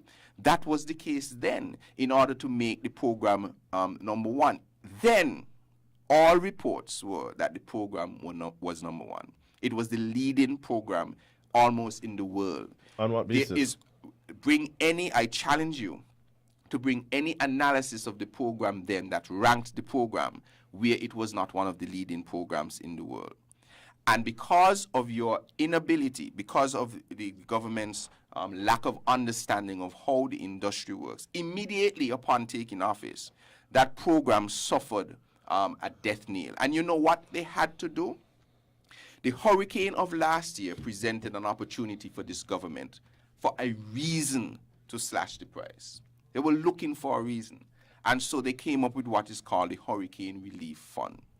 Now, this Hurricane Relief Fund for a country that did not suffer any significant damage was the first slap. I believe that we have a good product to offer the world. We want to develop our country, and this is an industry that can help us and help us grow our economy.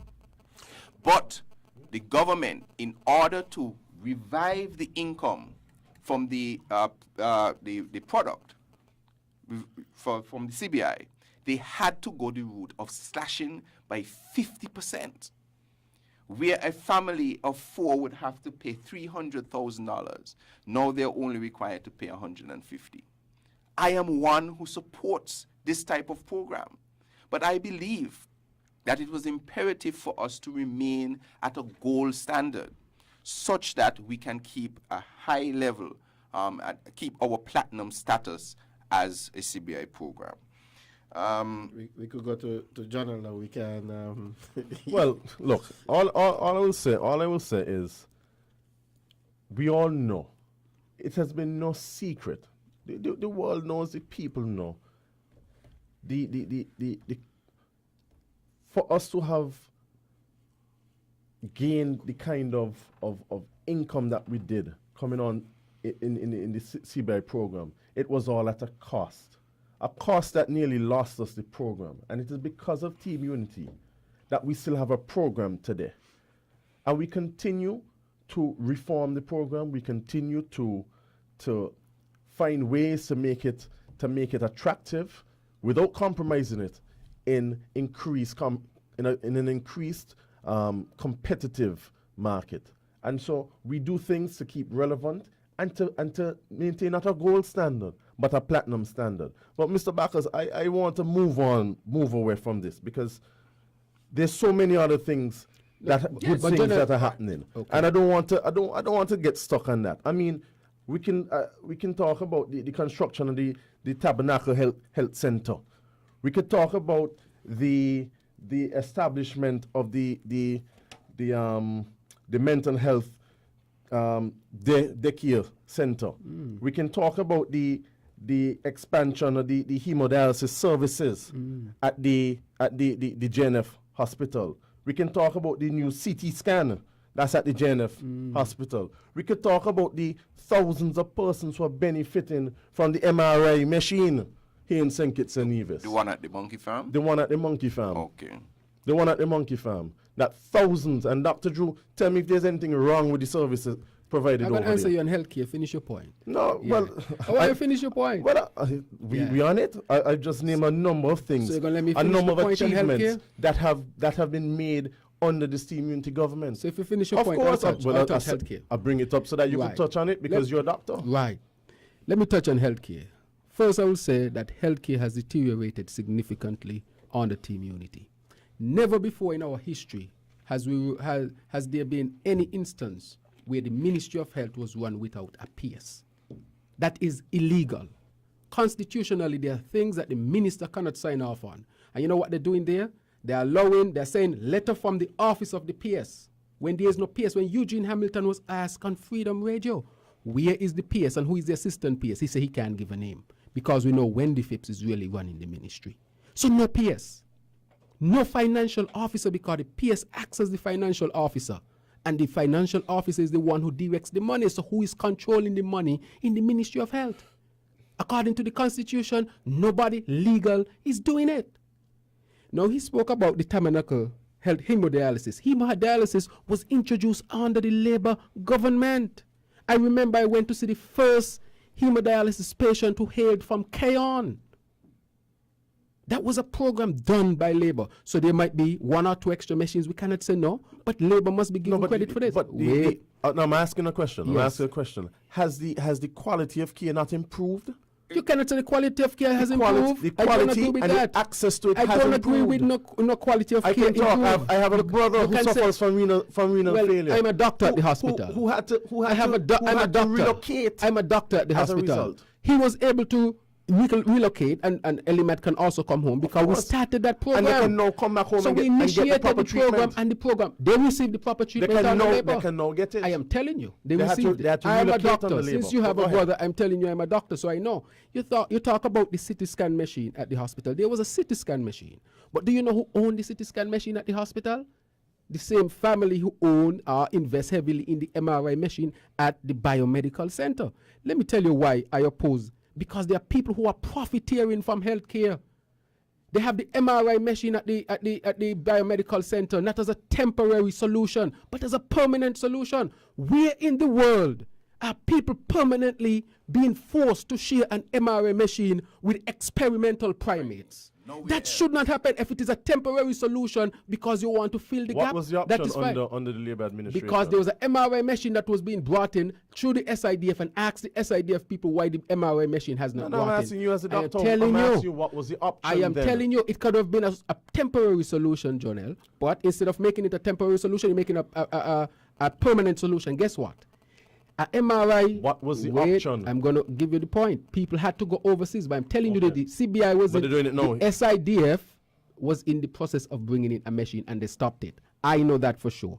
Let me tell you the other point on the machine that I disagree with. The cost is as high as Antigua, almost. So there's no extra benefit in terms of cost to the people of St. Kitts and Nevis. Last year alone, over $1 million profit was made, not to the people of St. Kitts and Nevis, but to the people at the biomedical center. Why is it the MRI machine cannot come to the hospital where people can have emergency MRI next door instead of taking an ambulance all the way over there? There's a simple solution. But why is it they're not putting the MRI machine at the hospital? Because people made $1 million profit last year. So is it that you're more Wait. concerned about who's making money than people No, actually I'm being concerned able to about my get patients. care? I am concerned about my patients. Is it not one or the other? A MRI machine can be easily placed at the general hospital to benefit all of our people at a reduced cost. Not $1,600 and $5,000 for MRI. It can be at a reduced cost. You don't have to make $1 million profit, but you can maintain a good machine that can serve our people. That will be Labour solution. The CT scan machine belongs to the same company who making tons of money again from the hospital. Again, you're Wait. concerned about who making money. Yes, than Janelle, follow the services money. being Don't just say afforded to the service people. because it's not one or the other. You can have the service at a reduced cost, transparent, and people can benefit and the country can benefit. Labour solution will be this. We'll have a CT scan machine affordable, accessible at the hospital, and nobody will be making millions of dollars off of the poor people here in St. Kitts and Nevis. You talk about the Tabernacle Healthcare Center. I am disappointed in Eugene Hamilton. You know why? Keyon is a town with a population 3 to 4 times bigger than Tabernacle, where a central healthcare center should be. Instead of Eugene Hamilton arguing that Keyon should have the larger healthcare center because of the number of persons they serve and the services they give, the Tabernacle health center, the health center has gone to Tabernacle. Why? It is pure a political decision and not based on health policy. Because if it was based on health policy, that larger healthcare center would have gone into a population where the population is much larger. Look at that small health center in Keyon with an expanding population, and go to Tabernacle with a much smaller population, have a large health center. It is not going to be utilized to the full extent. Labour will resolve that situation. Look at the stem cell research. Investigation has to go into that. Our country is the only country now in the Eastern Caribbean, or the Caribbean as a whole, that is going into these nefarious type of research, human studies, such that one of the problems had reached the Senate of the United States of America under this government. Timothy Harris said he's investigating put the police to investigate when we know very well the police is not equipped to carry out those investigations. Labour has to commit to the people of the world that we have not become a rogue nation in human subject experimentation, and that, of course, we want to join the better people of the world to ensure that this does not happen. Remember, it was black people in slavery, colonialization, and the Tuskegee Airmen who suffered, who suffered from these type of nefarious type of human subject studies. St. Kitts was described as a wrap-up by one of the experimenters, or one of those who were involved, as a progressive country to carry out these human subject studies, and that the United States was behind. It's not that the United States was behind, it's that the United States have standards and we don't. Labour will reestablish that. Mr. Powell? Yeah, you know, it's amazing because you seem to be more concerned about who owns what and who might be making money, as opposed to accepting that certain treatments are now available under team unity government. The CT scan was there. Treatments that were not accessible under Labour administration. I can't agree with that. I mean, people. The CT scan was available. MRIs. People had to go, as you said, to Antigua and other places to get MRI. You can now get MRIs. The SIDF should bring in the MRI machine and put it at the hospital. So if you need an emergency MRI tomorrow, you don't have to take an ambulance and go 6 miles away from last year. What I can guarantee the people of this country is that the same way you have increased access to these services now, that access and those services will only be expanded upon under team unity government. It is a start because you didn't have it under Labour, and we now have it under team unity, and it is just the beginning. It is just the beginning. The Tabernacle Healthcare Center, the people of that area now have proper services. Everybody can get upgrades the same time. But it's not based on health policy, Jonel. You don't know the government's health policy. I am telling you what is good health policy. Let me tell you something. You now have health services, adequate health services for the people of that area. Keon's facility will be upgraded, but everybody can't get everything the same time. And hold on, you can't determine the government's policy in terms of who going to get what when. But everybody, I can guarantee you one thing: all of the people of this country will receive proper health services under a team unity administration. They have not been receiving it, yesterday. It's just yesterday we had the launch of the National Health Universal Health Insurance policy. Again, something which this ain't nothing for PAM people or Labour people or rich people. This is something which will benefit every single citizen in this country. Okay, gentlemen, we're going to hear from our partners. Thank you, Mr. Powell. Thank you very much, Mr. Liebert, Mr. Maynard, and of course, Dr. Drew. We'll be back with you in just a moment. It's a new day at Digicel, so stick around for the fun as we continue to give you more. Don't want to miss that movie or game? Now you can take your TV wherever you go. When you buy a Quick Pick bundle, you'll get access to the PlayGo TV app subscription free and 1 hour free PlayGo data streaming every single day. So you can watch your favorite TV shows, movies, or live sports without using any of your data. So go to the My Digicel app and buy a Quick Pick bundle to start watching on the go. Only with Digicel. The Cable, we provide much more than just the fastest and most reliable internet service. We fill the homes of all our customers with joy and laughter. Our services connect friends and keep families together. With the most extensive fiber optic network, we ensure that you can enjoy the things you love with the people you love. Whether it's catching up with family or old friends, or simply just enjoying your favorite TV shows, people choose the Cable because quality shows. You need new tires but don't know what to get. TDC can help. Hi, I'm Goodyear. I ensure great handling and great braking in wet and dry conditions. My name is Sunphone. My continuous block patterns enhances stability at high speed cornering. Did someone say speed? Hi, I'm Torque. Pick me for great performance and stability. Boys, I know exactly what they want. I'm Pressa. I'm the perfect fit for your SUV. Pick me and get the ultra-high performance with outstanding grip and traction regardless of the road conditions. So which one of us are you gonna choose? For the most reliable, durable, high-performance tires, come to TDC Automotive Divisions. We'll help you choose from the best brands at the best prices. Well, gentlemen, we're back on Inside the News. The feedback we've been getting from some of our listeners, please tell the panelists we want to hear what they're saying. Please tell the panelists to allow each other to be heard. That's some of the feedback we're getting, but thank you very much. Some people are enjoying the debate. They have recommendations which we'll discuss after the program, but we'll have our post-mortem at the end of it. But we are Inside the News, and I'm going to ask just a few questions as the moderator, having listened to the debate, the exchange of information, exchange of perspectives. We know, of course, this is a debate between rivals. There are two competing teams making a case to the public. You would have heard the arguments, and you, of course, will have to do your own research. You can Google it, or ask somebody a question, or even approach the gentleman individually and seek to get clarification on some of these you've heard.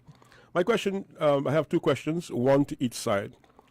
To the representatives in Kitts Nevis Labour Party, my question is, if you're doing so well with the number one ratings everywhere, why did you lose the election in 2015? What is your explanation? How do you explain that? To the Team Unity administration, how do you explain the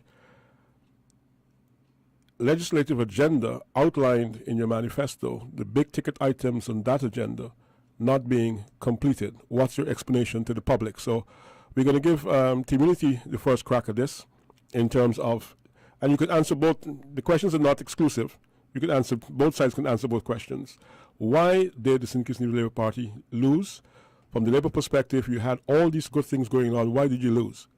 And of course, Team Unity can say why they thought the Labour Party lost. Same thing with the legislative agenda. Team Unity can say why is it no freedom of information, no integrity in public life, no this, no that, no that. And the St. Kitts Nevis Labour Party can say why they think it's so. So, let's go, gentlemen. Who goes first? He had said Unity. Yes, first. yeah, among Unity, who would go first, Mr. Liburd or Mr. Powell? On the first question, why did the Labour administration lose the last election? Simple, because the people of St. Kitts and Nevis were fed up of the mismanagement of the affairs of the country. They were fed up of the corruption in the administration, and they were presented with a proper alternative for good governance in this country in Team Unity. They saw an alternative which brought about true bringing together of persons across political divides and across the divide of the Narrows Channel, which included the people of Nevis. And so they made the obvious better decision. As to the legislative agenda of the government and the items, we have presented a 5-year manifesto, a program which shows a number of initiatives which we are going to bring to the people for their benefit over the course of 5 years. And so many things have been done in the first 3 years, and everything will be done. You can go through and pick out and say, well, this wasn't done and that wasn't done. Everything will get done. Everything can't be done at the same time. And so as the government continues to perform and continues to do all these things that make the lives of Kittitians and Nevisians better, these things too will be incorporated in the course of the remainder of the first term of Team Unity. Who would like to go from the St. Kitts Nevis Labour Party? I'll go, Mr. Bacchus. Thank you again for that question. I will answer our question first.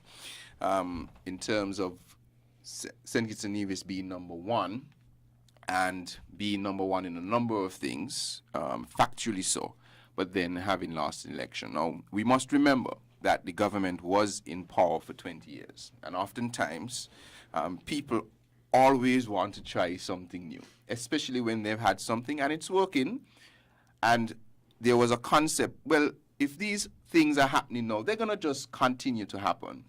And so why not let's just give somebody else a chance? So that we found was a thinking among the people. Let's give them a chance. They say X, Y, and Z. Things are going to continue the same. The developments are going to continue. The hotels are going to continue, etc. The other thing was that the opposition had been out for 20 years, and they had started to push a number of arguments against the leadership of the St. Kitts Nevis Labour Party. And they created these perceptions that were not necessarily reality, but began to gain ground among persons who, without evidence, started believing some of what I call from Mr. Powell some general statements, broad general statements. Oh, there was corruption. Oh, there was this. But never ever fine-tuning something that you can pinpoint to of that supports their actual broad generalization. And so we suffered from the grass being greener on the other side. Things were going good, yes. No one was complaining about the economy at the time.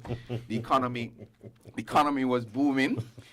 It was, I mean, why is there a joke? I mean, for every indicator that you could possibly have, the economy was doing extraordinarily well at that time, far and above many of the other economies across the region. That is a fact. That's not something we are guessing. And so people had this notion that the grass is greener on the other side. Let us try something. However, they have now had an opportunity to see, wait, a lot of these projects are not going to continue. Oh, sorry. Yes, not going to continue. And this agenda which they said, since our economy was doing so well, and the Team Unity administration or the coalition focused on this good governance policy, they were saying, okay, since our economy is doing so well, let us now focus on the good governance. Let us make it more transparent. Let us make it more accountable. And so they were willing to give that a chance. And we are a free and fair country where people have the choice to vote who they want to vote for.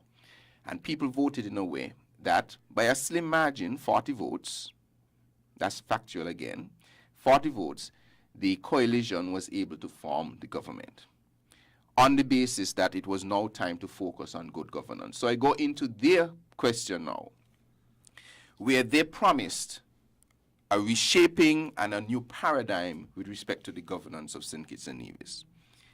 As I said in my opening, there has been not one improvement on the governance issues, and there is a reason for that.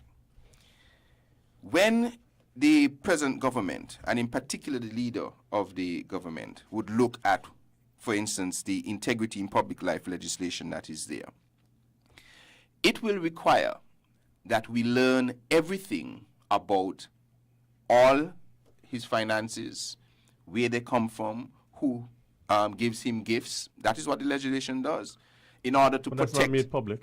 Sorry? The information collected is not made public. Yes, it is public information.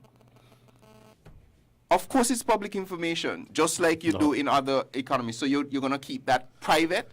There's an integrity commission which is put in place. Correct, but there is general information that has to be made public. And those things, and even for the commission, I would have bet my last dollar that there is no way on entering government that this administration would have exposed themselves like that, because they know what they were planning to do. Here's what the plan was. We are going to go in and we are going to ensure that we set, as you mentioned it. Sorry, this is whose plan?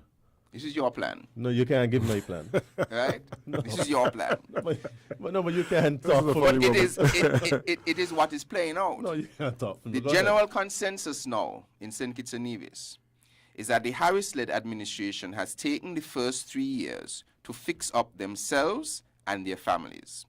If you look at the extended family of Dr. Harris and the families of the persons involved in the administration, you can see a trend where it seems as though all business is being directed to them, whether it is trucking companies, rental companies, ice companies. Every company you can think about has been profiting. Mr. Backus, I want to interject. Has been profiting. Not to cut off. You can interject. Congress. You can interject. You know, I don't think that is a fair statement. Well, I mean, that is up for debate, right? And, you know, no, definitely, you shouldn't say things like those. Oh, well, and I don't want you to put my family to cuss me off, because when you're talking about all these things, and my family gonna say, well, nothing happening for them.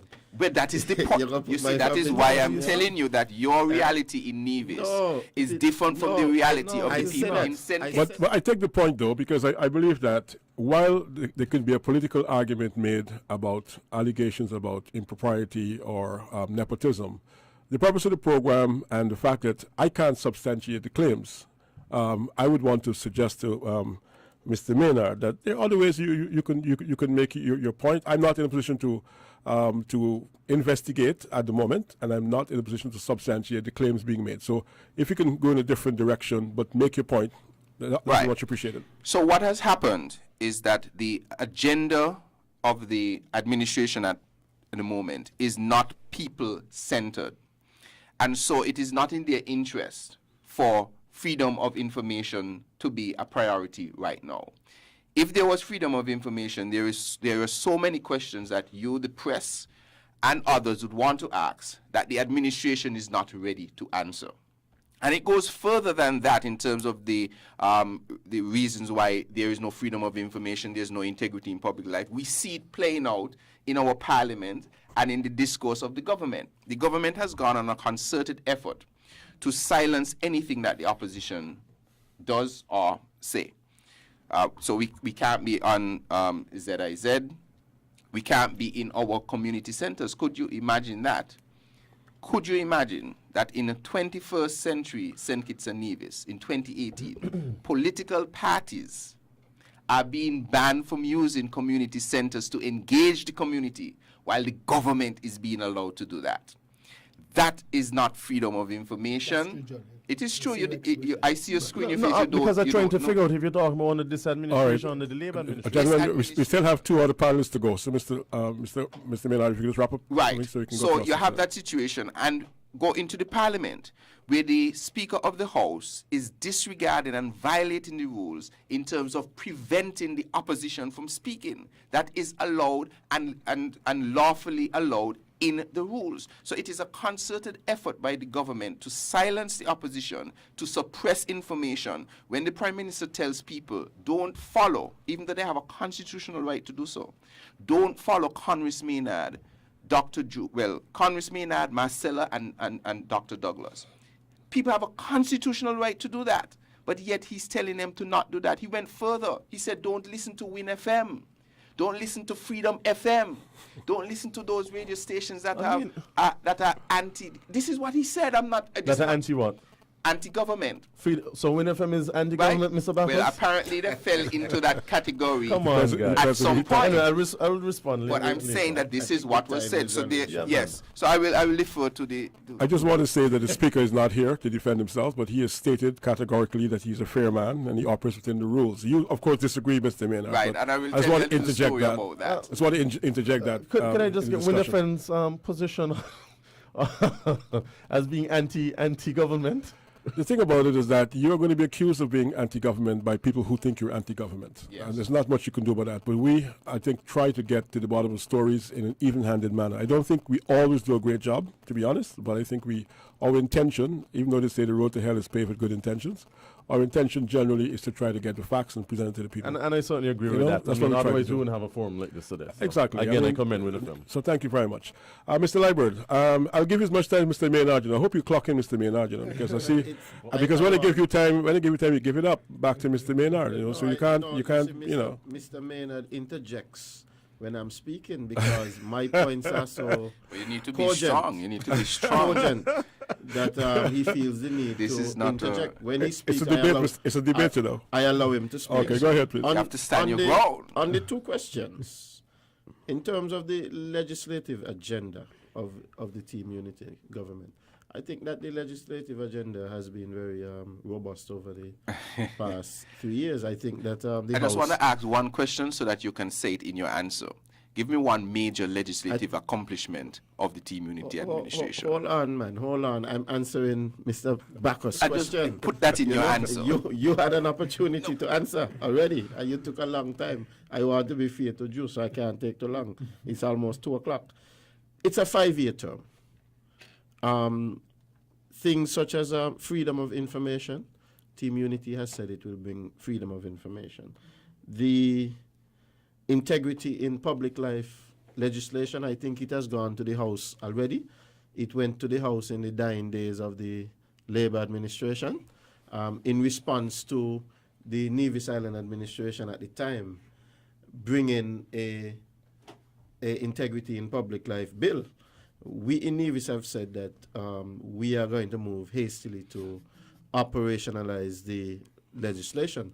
Of course, a legislation like this, you have to look at it to make sure that you're capturing the right people in the legislation. I think the one that I saw originally had people like the directors and it went because it's went public life. very, very far, and so we really have to take a look at the legislation. But And that was pulled back under the last administration. and bring it to what we want. What do you mean it was pulled back? The big point that I will make, the major point that I will make in respect to integrity in public life, that I believe that it is a little bit hypocritical of those in opposition now, being in government for 20 years and never having done anything about it until the dying days of that administration, that they would come now and say that this is supposed to be the first thing that Team Unity should do. Team Unity should be given an opportunity to govern. We have said that something like this is something that we will do, and it will happen. And set on to the reason why, I feel that Labour is where they are now, and of course NRP in Nevis are where they are. And I know that it was never really any coalition between Labour and NRP. It's a Labour government with a little NRP on the tail of it.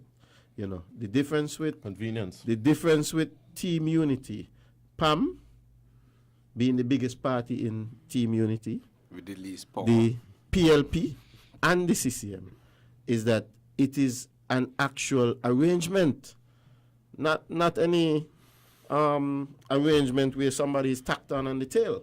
Everybody has a say in Team Unity, and that is what we should be as a federation. We should be federation.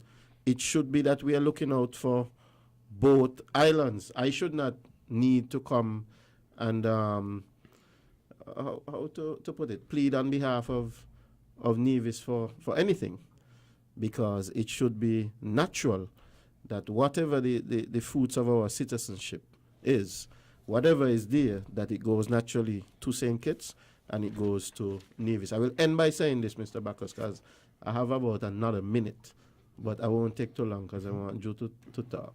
I will end by saying this. When I lived abroad for a short while I was studying, whenever I was coming home from the U.S., most of the times my flights would come from the U.S. directly to RLB here in St. Kitts. And I never waited until I was over on Nevis to feel like I was at home.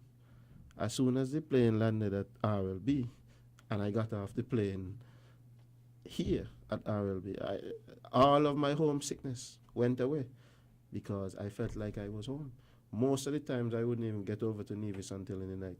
I have so many friends and family here on the island of St. Kitts that I would be all over, drop my bag somewhere. Sometimes I don't even remember where they are.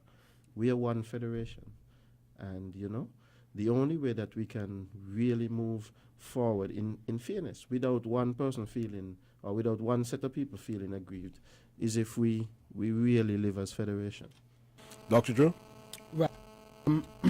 I will go. I think Congress dealt very well with why Labour lost. Part of the reason, and he made some very good points, and not to go over them. We have to remember clearly also that Labour got the majority of votes or the largest, percentage of votes in the last election. That has to be recognized. Another part of the reason was PR. I think that Unity had a very good PR mechanism and system. They were above Labour when it came to the PR. And I certainly, yes, and they were able to spread their propaganda much better than Labour could have spread its achievements. Not don't put words in my mouth. Achievements. Achievements. I think Troy know better than that by now. He can't catch me on those things, right? And so I think that our PR needed to be better. Some of the things that they said is that Dr. Douglas is going to get locked up. Dr. Douglas drives himself and is one of the freest men in St. Kitts and Nevis. People are asking, how is Dr. Douglas not locked up? Or we're going to investigate the CBI because Labour is taking the money and putting it here and putting it there. 3 years down the road, not one report from the CBI showing that anybody stole any money from the CBI. The other things that they said are things, we're going to put a livable wage to you. I mean, they played on the emotions of the people. And this also helped for them to win. Impossible things they promise and impossible things they can't deliver. And so they find themselves in a bind now. Let me say some of the things on good governance that they promised back us so that people can know. And I'm reading from page 43 of their manifesto. So, of course, we have a document that we can refer to. 1, pass a Freedom of Information Act, allowing all citizens and residents of our nation to have the right and ability to access information with regards to the affairs of the government. Of course, we know where that is. Comply with the legislation that requires the tabling of the accounts of statutory bodies. Empower the ombudsman. I read them before. Institute campaign finance reform. Of course, we know where that is. Pass legislation and regulation, including integrity in public life and anti-corruption laws that require public officials to disclose assets and sources of funds. Limit the number of boards upon which any one individual may serve.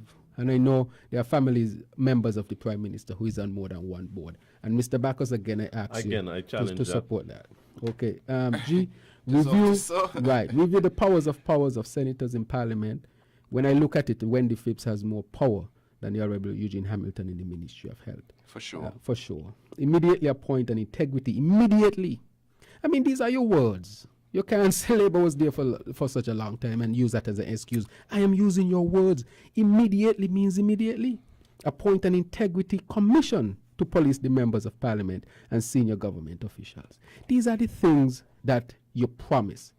Why do I think these things are not in place? Mr. Bacchus, when we look at nepotism laws, one of the questions becomes that if you are in a certain position, we have to watch what position your blood relative will go in. Yep. That is taken. So it is fair game for me to look at the blood relative of the Prime Minister and see which positions they are in and judge if there is possibly a case of nepotism. I am not going to allow, formality to prevent me from questioning what's taking place in the government, because people can hide behind laws and formality. After all, slavery was hidden behind laws and institutions and formalities and so forth. If you are the Minister of Finance and your sister is appointed to be the head of the government payroll, I have to ask a question. That is a fair question to ask. I'm not trying to pull the Prime Minister's name through the mud. If you are the Minister of Finance and your brother becomes... Well, here's a question for you. Seeing you want to take that line, are you disqualified because you're the sister of the Prime Minister? No, you're not disqualified. But because if you're saying that a blood relative, you'll ask questions, but when you ask your questions, you'll want to be sure that the sister of whoever, whether it's Mr. Maynard or yourself, is not discriminated against because they happen to be a relative. So let me say this to you also, Mr. Bacchus. So the jury has to be out in it. You can ask the question, but we need to get an answer. Good. Right. So these questions have to be asked. When you are the Minister of Finance and your brother is the CEO of a bank, of the government's bank, the question, but of he course, was appointed before the government not as a CEO, changed. not a CEO. But he was the head of the bank. Wait, but it's a question to be asked. It's a question to be asked. And this is why in countries, for example... No, wait a minute, Doctor. I know where you're going with this. There are questions to be asked, yes, but you can't arrive at conclusions at the same time. You can't just ask the question and then say, well, because you're asking a question, this is the obvious conclusion. You have to leave room for some investigation, and if you investigate yourself, Dr. Drew, and you come back and find that, look, the person is not qualified, the person didn't go through due process, then that's another matter. But I seem to get the impression that you're trying to make a case, close the case, seal the case, and move along. All I'm saying to you is that I can't substantiate the claims that you're making, but you are free to ask any questions you want to ask. Mr. Bacchus, let me say it this way. I'm not saying that I'm saying these things have to be looked at. For example, in Trinidad, there was a case where I think a minister hired her brother-in-law to work in a constituency. Anyway, Dr. Drew, we want to change the line of this conversation because we're running out of time, all right? So I'm going to be the speaker of the House of Win FM and ask you to move along, please.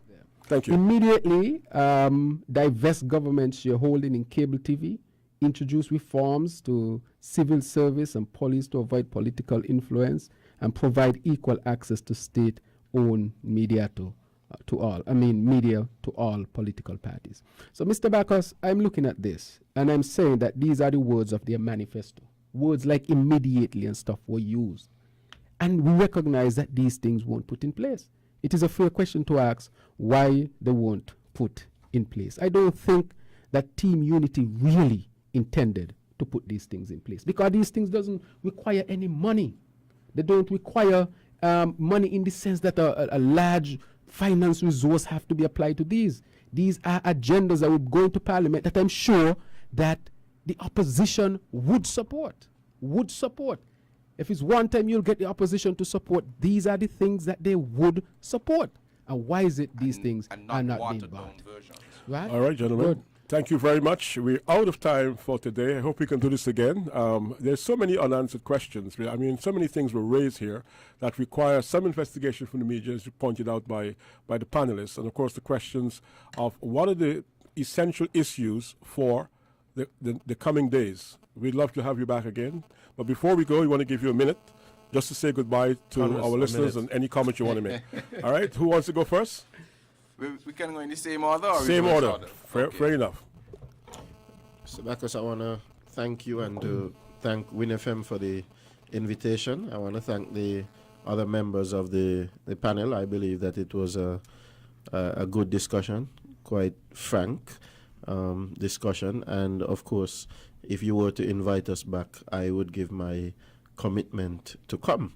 I would, however, come with a little bit more paperwork, because I realize my friends on the other side that they have a lot of questions. So I would want to come, and when I come, I have the answers, so that when I say something that I can substantiate it, I can present you with the information. But I believe this type of dialogue is healthy for our politics, so I'm happy to be a part of it. Thank you very much. Dr. Drew? Yes, thank you, Clyde. I want to say that I enjoyed this morning's session. I think, I like these type of discussion, especially when they have to do with nation building and so forth, and give people in the public information. And I would like to thank, of course, my colleague here, Conrace, and those who are on the opposite side, Jonel Powell and Troy Liebert. I think they came to represent their views and positions. But what I would like to leave with the general public is that the Labour Party is a party that was established since 1932. It's a robust party, a party that is built on its theme that says, for the good that we can do. We have built this nation. We have dedicated, ourselves to doing the good that we can do, and we have been a force for good in this nation. I want people to understand that these elections coming up, Labour will come before you again. We have made mistakes in the past, I will admit. We are not perfect, and we'll seek to correct those mistakes. Come to you again and present the substance of what Labour represent. And we look forward to dialoguing with our people here in St. Kitts and Nevis. Thank you, Clyde. Thank you very much, Dr. Drew. Let's go now to Mr. Powell. Again, I'd like to say thank you for the opportunity to be a part of this very important forum. I think it's healthy. I think it's good discourse.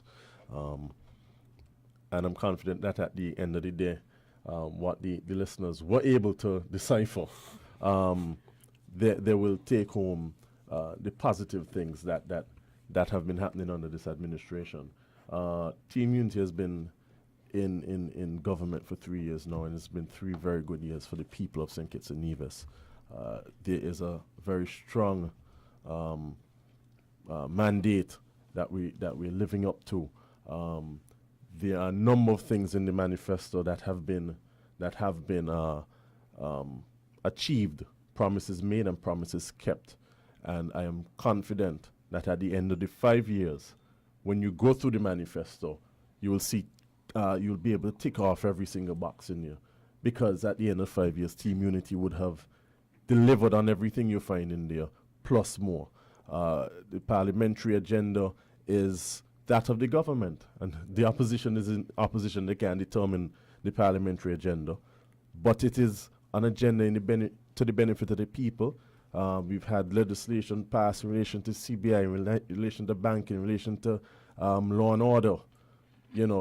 This is how Parliament should operate, and so we look forward to continued support of the people and support of the many initiatives that are being carried out in and on behalf of the people, and so. I look forward to an opportunity to come back here again and continue the debate. I think there are a lot of things that have been left out, a lot of things that we need to touch on still. And so I'm ready and willing and waiting for the call. Thank you very much. Much appreciated. Mr. Maynard, Mr. Speaker. Yes, sir. Thank you very much. I must say that this was a good house. I want to thank you for the opportunity to come here, Win FM, and have this discourse with colleagues here, Dr. Joe, and the members of the representing the government side. There are a number of things that we didn't get to touch on. For instance, the SIDF, we wanted to talk about that. For the last 3 years, there's been no transparency whatsoever, even though that was a complaint at the last election. There have been nothing released, no audited statements, nothing.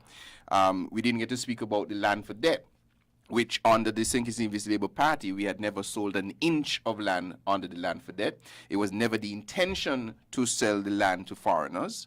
However, the government has now come on board and has sold the land, this is a matter of fact, to foreigners. For what purpose?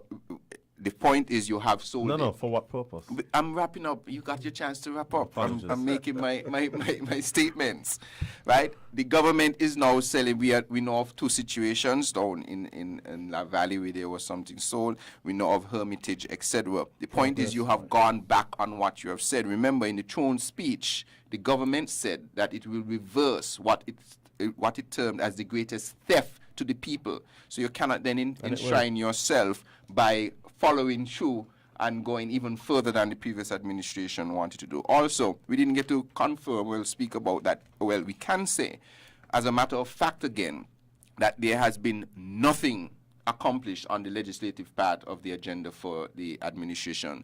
He mentioned the banking bill and these bills. These were always going to be there. These are more, it was a regional bill that was a regional bill, the FATCA, all of these things have been regional. There has been law and order too. I have been in Parliament. I have seen every single bill, and there has not been a single substantial bill that can be reflected in what they had promised.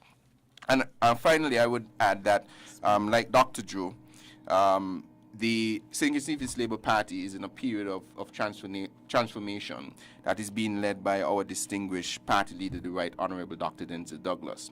He has a lot to offer still to this country, and we are confident that he is the right person, able and fit to pull all of the resources together for the St. Kitts Nevis Labour Party. I see Jonel jumping in because I know what he's going to ask afterwards. Because as a competitor, I always know what your competition is coming with. Absolutely. So I know what he's going to say. But the St. Kitts Nevis Labour Party is being brought through a period of transformation where we are going to have 4 new candidates under the leadership of the Dr. Denzel Douglas, and he is preparing us as youngsters and the new generation to eventually take over the reins of leadership in the party. Doesn't matter. The party will decide among itself who it feels should carry on the mantle once our distinguished and dear leader decides that he has done his bit. Well, thank you very much, gentlemen. Today on Inside the News, we featured the young, talented, energetic leaders. And, of course, we're going to, our next program, we hope to have less posturing and more credible information, evidence-based dialogue. We did have some posturing today.